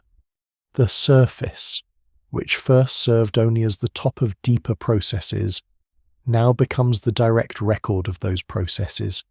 Valleys shift, slopes descend, shorelines move, and human pathways are interrupted by the new geometry of the ground. This is the Earth made visibly different by the earthquake. The alarm heard by scientists grows more concrete here, because the deformation field shows exactly how the rare event has rewritten the uppermost crust. It is no longer only an inferred rupture beneath the landscape.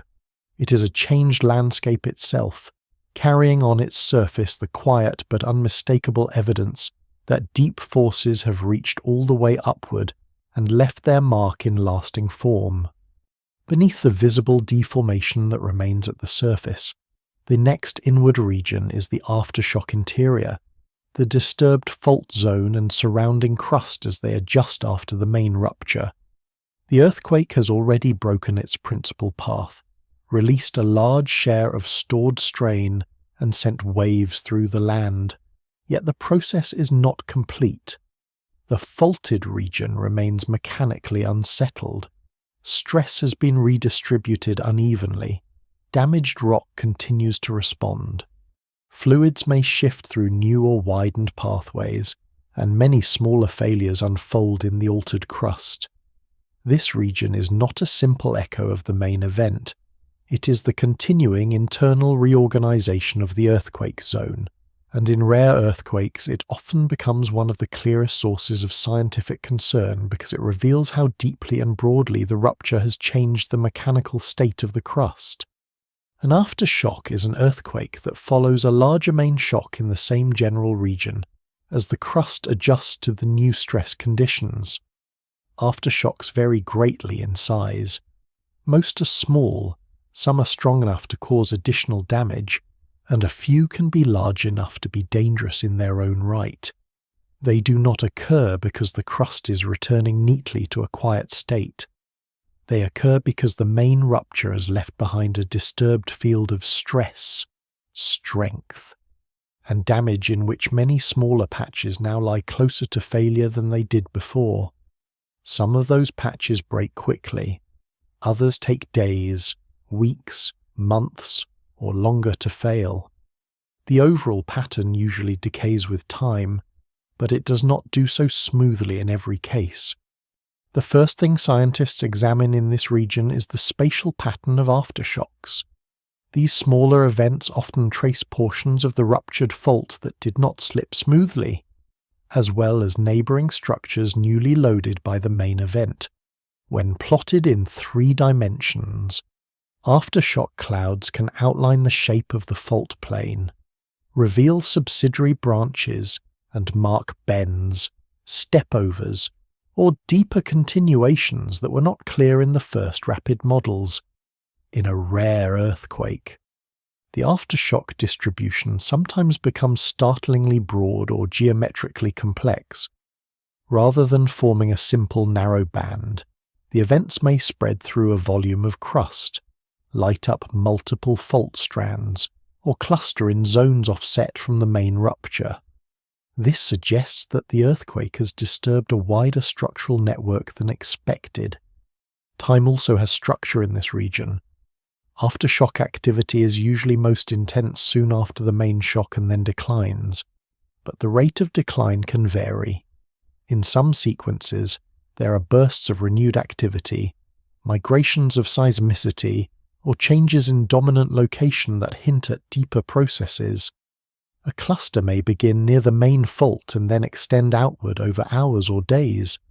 Such migration can reflect stress transfer, fluid movement, or delayed failure in neighbouring damaged rock.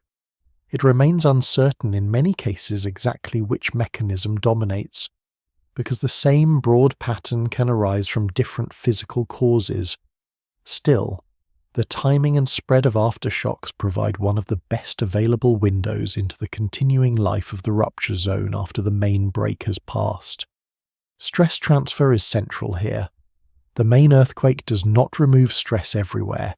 It lowers stress on some patches of the fault that have already slipped strongly, but it increases stress in other places, especially near the edges of the rupture and on neighbouring faults whose orientation makes them sensitive to the new load.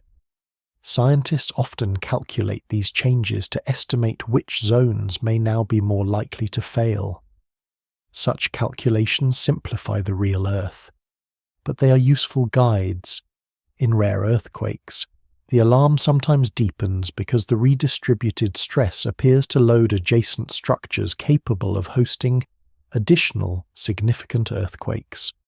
This does not mean a second major event is certain. It means the mechanical landscape has become less stable in ways that matter for both science and hazard. Fault zone damage also plays a major part in the aftershock interior. During the main rupture, rock around the slipping surface is cracked, crushed, and permanently deformed. Existing fractures are reopened, new micro-cracks form, and the fault core may widen or rearrange internally. This damage changes the elastic and hydraulic properties of the surrounding rock. Seismic waves may travel differently through it than before. Fluids may move more easily. Small unstable patches may now exist in places that were formerly stronger or more tightly sealed. Aftershocks often populate these damaged halos as the new fractures adjust and small blocks settle into a changed stress field. In unusual earthquakes, extensive off-fault damage can indicate that rupture was especially energetic or that the surrounding rock was already close to mechanical weakness. Fluids can become newly important after the main shock. The rupture and the accompanying damage may alter pressure pathways through the crust, allowing water and other deep fluids to move into zones where they were previously restricted. Increased pore fluid pressure can reduce effective normal stress on nearby faults, promoting delayed failure. This process is one reason some aftershock sequences migrate gradually through the crust rather than appearing all at once. The migration speed may be slower than direct elastic stress transfer would suggest, hinting that pressure diffusion is part of the story, yet proving fluid involvement in any one sequence is difficult. Scientists infer it from timing, spatial migration, wave speed changes, and geological context rather than direct observation, in some rare earthquakes. This possibility receives close attention because fluid-assisted adjustment may help explain why the sequence persists or expands beyond the main rupture zone. The largest aftershocks are often the most closely watched. They can strike already weakened buildings, trigger additional landslides, and complicate emergency response. Scientifically, they also matter because they test whether the fault system has truly settled into a decaying sequence, or whether it is still capable of substantial secondary failure. Sometimes a large aftershock ruptures a distinct nearby segment, rather than a leftover patch of the main fault. In that case, the sequence begins to look less like one isolated earthquake, and more like a broader episode of crustal reorganization. Rare earthquakes can reveal this behavior in striking ways, showing that one main shock is enough to activate a whole neighborhood of mechanically linked structures. Seismic properties within the aftershock zone may also change measurably. Repeated analysis of wave speeds and attenuation can show that the crust near the fault has become more fractured or more saturated with fluids than before. Some of these changes recover gradually over time as cracks close and pressures redistribute. Others persist, indicating lasting damage. This post-seismic healing and readjustment is slow and uneven. It reminds scientists that the end of the main shaking is not the end of the earthquake as a crustal process. The rock continues to evolve internally long after the larger slip has ceased. There is also a quieter form of post-seismic motion that may occur without sharp shaking. Some fault patches continue to slip seismically after the main rupture. This afterslip can relieve stress in some zones while increasing it in others, and it may help explain patterns of delayed aftershocks or continued ground deformation seen by geodetic instruments. Afterslip is especially significant in regions where parts of the fault are conditionally stable, meaning they can slide gradually under some conditions rather than failing abruptly.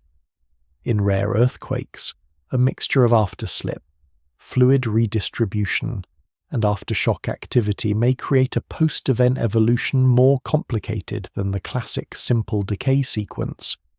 This inward region therefore reveals the earthquake as an ongoing disturbance within the crust, not a single completed act. The main rupture has passed, but the broken volume continues to settle, crack, slip, and transmit stress into nearby structures. Scientists sounding the alarm are often attentive to this phase because it exposes the true extent of the earthquake's mechanical footprint. A fault once mapped as discrete may now appear embedded in a much wider active network. A region once thought capable of one strong shock may reveal vulnerability to a prolonged sequence of adjustment. The aftershock interior is quiet only in comparison with the main event. In physical meaning, it is rich and revealing.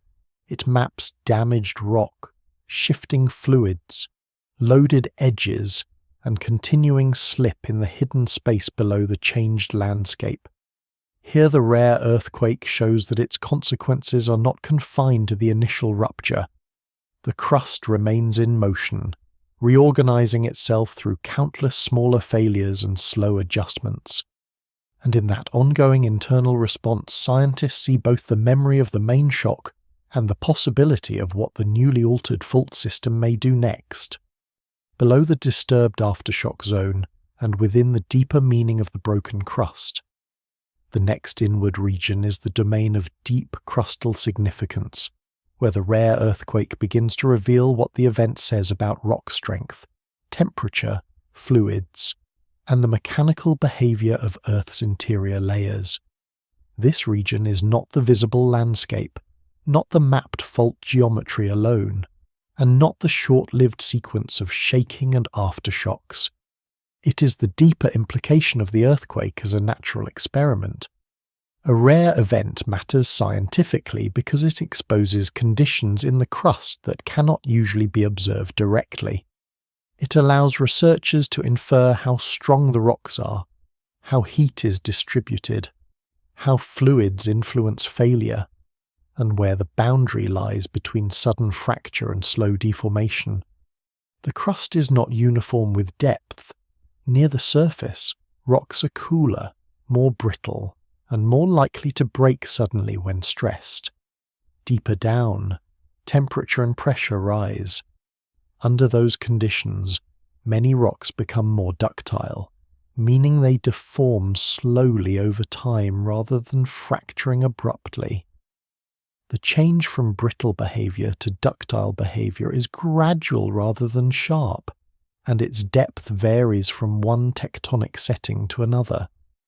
In cold continental interiors, brittle failure may extend deeper than expected.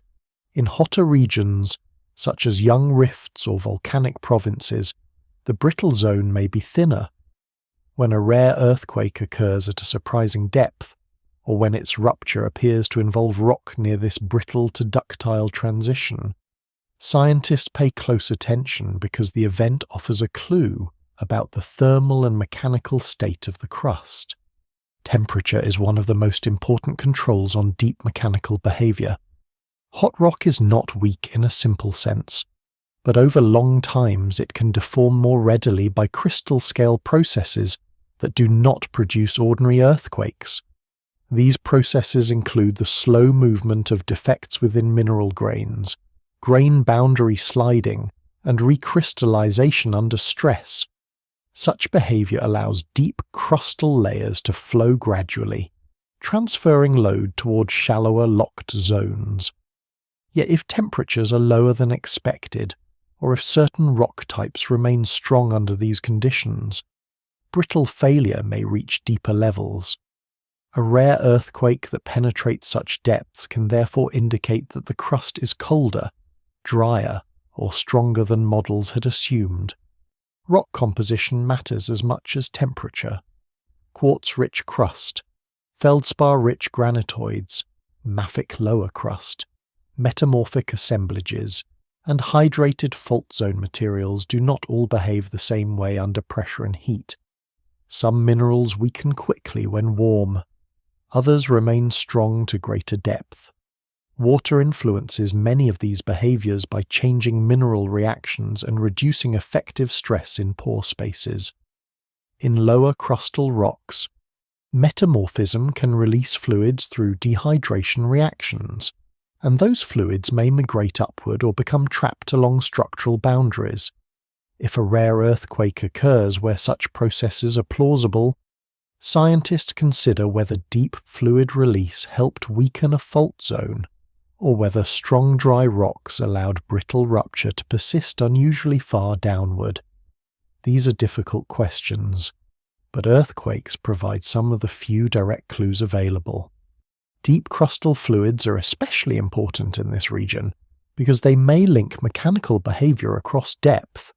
Fluids under high pressure can reduce the effective clamping force on faults and fractures, making slip easier.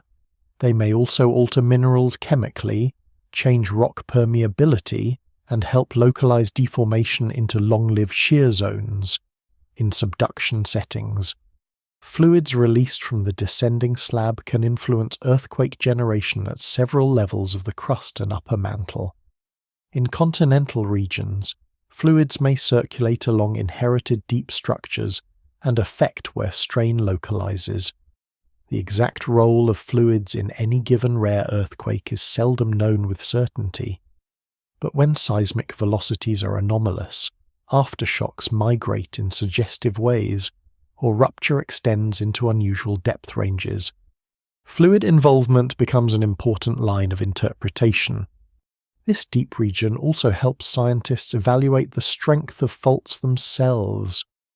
A long-standing question in earthquake science concerns whether major faults are inherently weak, sliding under relatively modest shear stress because of fluid pressure or mineral properties, or whether they are stronger and require large regional stress to fail. Rare earthquakes can inform this debate by showing how much stress seems to have been released, how rupture propagated across barriers, and how the surrounding crust responded. If a fault breaks through regions thought mechanically resistant, the implication may be that local weakening was more effective than assumed. If rupture halts sharply at a thermal or compositional boundary, the event may confirm that deeper mechanical transitions strongly govern earthquake size and shape. The lower crust is particularly significant in this discussion. For many years it has often been treated as a zone of predominantly ductile flow in many tectonic settings, feeding stress into the brittle upper crust without frequently generating its own sharp earthquakes. Yet some rare events appear to involve lower crustal or near lower crustal rupture, at least in part. Such observations do not overturn the general view that deep, warm rock commonly deforms more gradually, but they do show that conditions exist in which sudden failure can reach or interact with those levels. These conditions may include cold, strong crust, fast loading, unusually high differential stress, or transient weakening by fluids. Each rare earthquake of this type becomes a valuable case study because it narrows the range of plausible deep conditions. The earthquake also reveals how the crust is coupled vertically. Vertical coupling refers to how motion and stress in one depth range influence layers above and below. A shallow locked fault may be loaded by steady creep beneath it. A deep ductile shear zone may focus strain into a brittle fault above. A rupture beginning in the upper crust may stop before reaching deeper flowing rock, or it may partly engage a transition zone whose properties help control the final rupture extent. Rare earthquakes sharpen understanding of this coupling because they test whether the deeper crust behaves mainly as a driver, mainly as a barrier, or sometimes as an active participant in sudden failure. In many cases, the answer is mixed and location-dependent. Another important implication concerns the timescale of crustal recovery. Deep crustal temperatures and pressure conditions mean that the structures affected by a rare earthquake do not simply revert to their prior state. Damage, fluid pathways, and stress redistribution may persist for long intervals. Some deep zones may weaken for future events. Others may harden as minerals precipitate and seal fractures. The earthquake thus becomes part of the evolving long-term architecture of the crust, altering the conditions under which later strain will accumulate. Scientists are attentive to this because a rare event may not only reveal the present deep state of the crust, it may also change that state in ways that influence future hazard. This inward region carries special scientific weight because it moves from description to inference.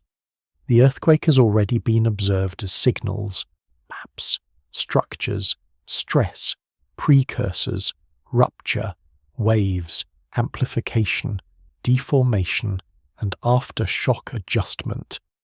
Here it becomes evidence about the unseen nature of Earth materials themselves. The rare event sounds the alarm at this depth not only because it has caused damage or defied expectations, but because it suggests that some basic assumptions about thermal structure, fault strength, fluid pressure, or crustal layering may need revision. Even where the broad theory remains sound, the event may expose important local departures from the simplified models used in regional hazard assessments.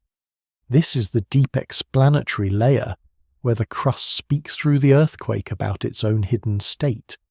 It shows whether the rocks at depth are stronger or weaker than assumed, colder or hotter, wetter or drier, more sharply layered or more mechanically connected. The rupture becomes a probe that samples the interior by forcing it to respond.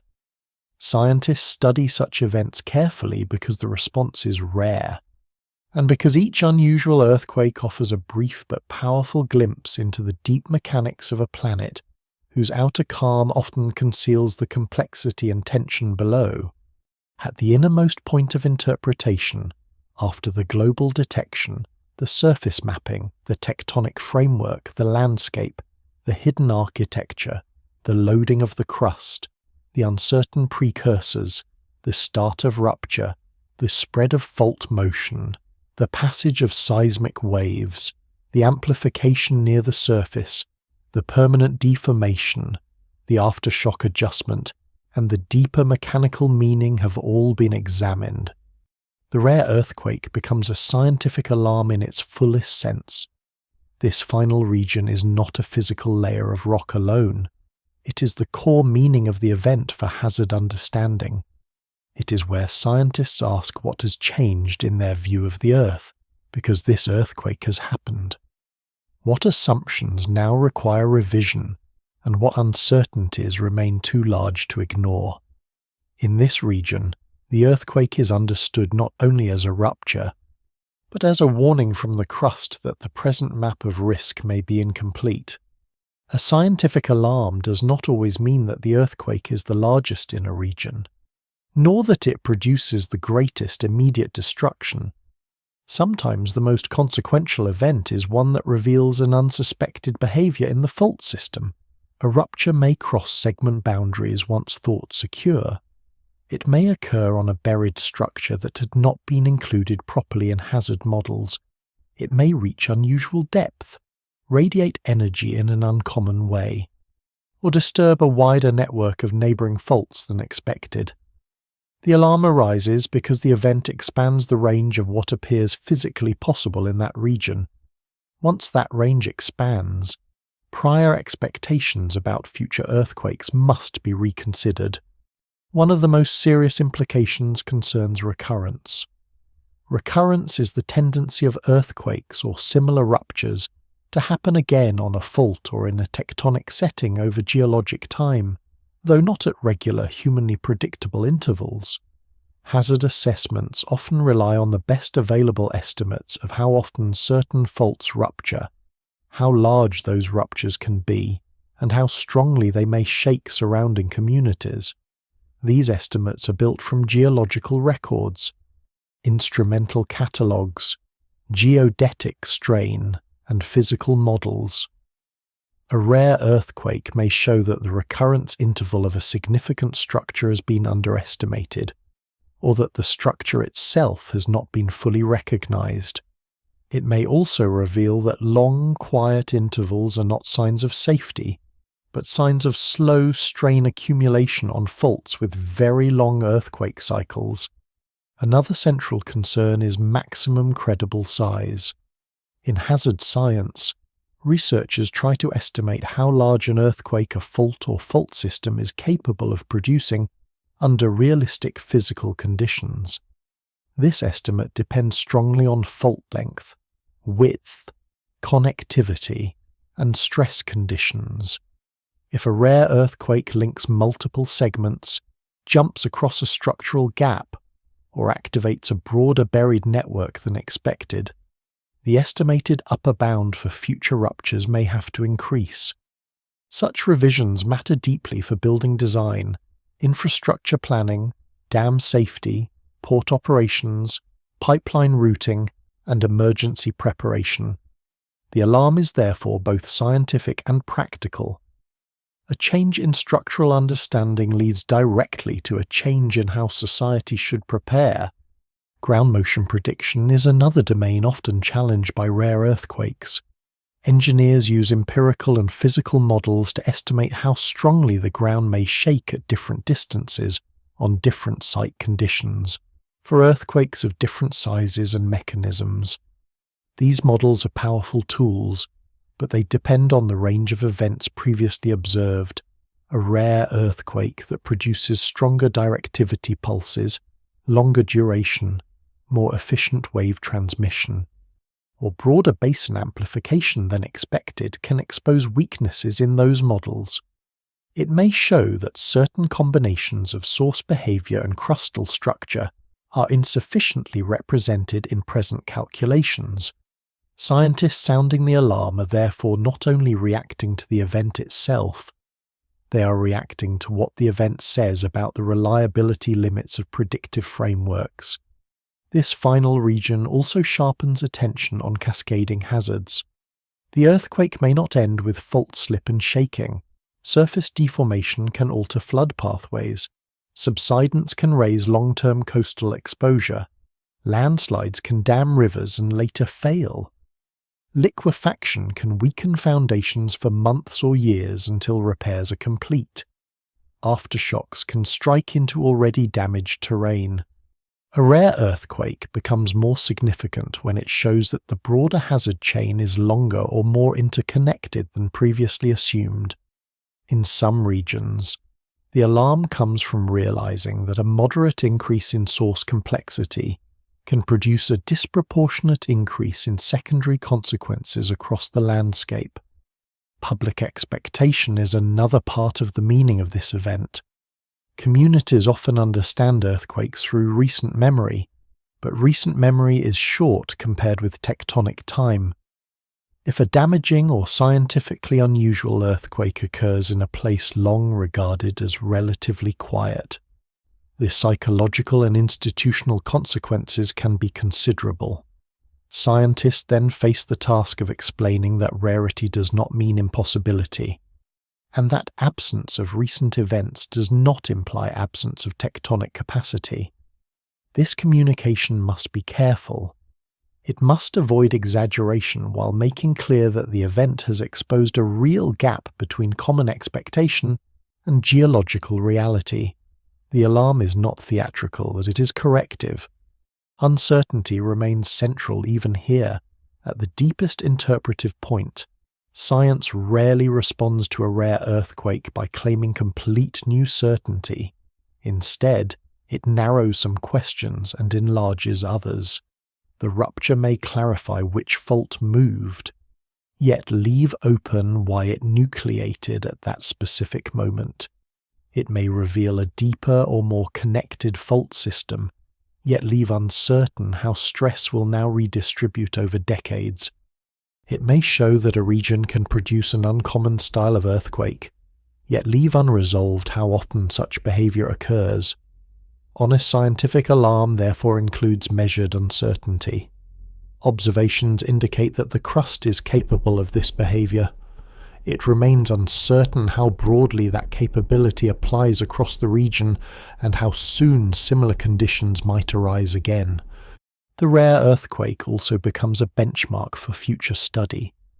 It enters comparative catalogues, informs laboratory questions, reshapes numerical models, and motivates new field mapping, new geodetic deployment, new seismic instrumentation, and new paleoseismic trenching. Paleoseismology is the study of prehistoric earthquakes through geological evidence preserved in sediments and landforms. This work often becomes urgent after an unusual event because scientists want to know whether the earthquake is truly unprecedented in the long record, or simply unprecedented in the short instrumental one. In many cases, the answer lies hidden in river terraces, coastal marshes, lake beds, offset strata, or ancient landslide deposits. The alarm therefore sends science back outward as well, from the deep meaning of the present event toward a longer reconstruction of past ones. There is also a larger philosophical meaning in this region. The earthquake reminds scientists that Earth systems are understood through incomplete sampling. The planet does not reveal all of its possible behaviors within a few generations of observation. Some of its most important processes emerge rarely, under combinations of stress, geometry, temperature, and material condition that lie near the edge of ordinary expectation. When one of those combinations finally produces a rare earthquake, the event becomes a correction to human confidence. It shows that models are strongest when they remain open to revision by the Earth itself. In this final section, the alarm is neither panic nor speculation. It is the sober recognition that the earthquake has changed the boundary between what was considered likely and what is now known to be possible. Faults once treated as secondary may require greater attention. Deep conditions once inferred indirectly may need reconsideration. Surface hazard maps may need refinement. Engineering assumptions may need adjustment. Monitoring networks may need expansion. Most of all, the event confirms that the crust beneath apparently stable ground may contain more complexity, more stored strain, and more connected pathways of failure than simplified regional pictures had allowed. This is the innermost scientific core of the rare earthquake. It is the point where observation becomes revised understanding. The Earth has released strain in an uncommon way, and the meaning of that release now extends beyond the event itself into future hazard, future research, and future preparedness. The fault has broken once, but the larger effect is that scientific attention has been forced inward to the limits of present knowledge. There, in the quiet discipline of measurement and inference, the alarm is clearest of all. It says that the Earth has shown one more part of its hidden capacity, and that the work of understanding it must now become more careful, more complete, and more humble than before. The shaking has passed, yet the deeper lesson remains in the altered crust, in the changed measurements, and in the quiet attention of those who study such events. A rare earthquake does not linger because of noise alone. It lingers because it leaves behind a more exact picture of the Earth than the one that existed before. Faults are mapped more carefully. Surface changes are measured with greater precision. Old assumptions are tested against new evidence. In that slow process, the event settles from alarm into knowledge. The landscape now carries the record in many forms. Some marks are plain, in broken slopes, shifted ground, and lowered or lifted land. Others are hidden in waveforms, satellite images, strain records, and the long sequence of aftershocks that trace the continuing adjustment of the crust. Together they show that the planet is not still beneath its calm appearances. It is active in ways that are often gradual, sometimes silent, and at rare moments suddenly clear. Scientists continue their work with restraint. They do not claim more than the evidence allows. They identify what the earthquake has revealed and what remains uncertain. They refine hazard models, improve monitoring, and return to the field, to archives, and to deep records in stone and sediment. Each rare event becomes part of a longer effort to understand how stress gathers, how faults fail, and how the surface world rests upon a restless foundation. In the end, the earthquake becomes both a disturbance and a lesson. It shows that even in regions thought familiar, the Earth can act through structures not fully known, and through conditions not fully seen. The alarm it raises is therefore careful, steady, and enduring. It is the recognition that the ground beneath ordinary life holds a longer memory and a deeper complexity than daily experience suggests, and that understanding this hidden world requires patience equal to the vast timescales in which it moves.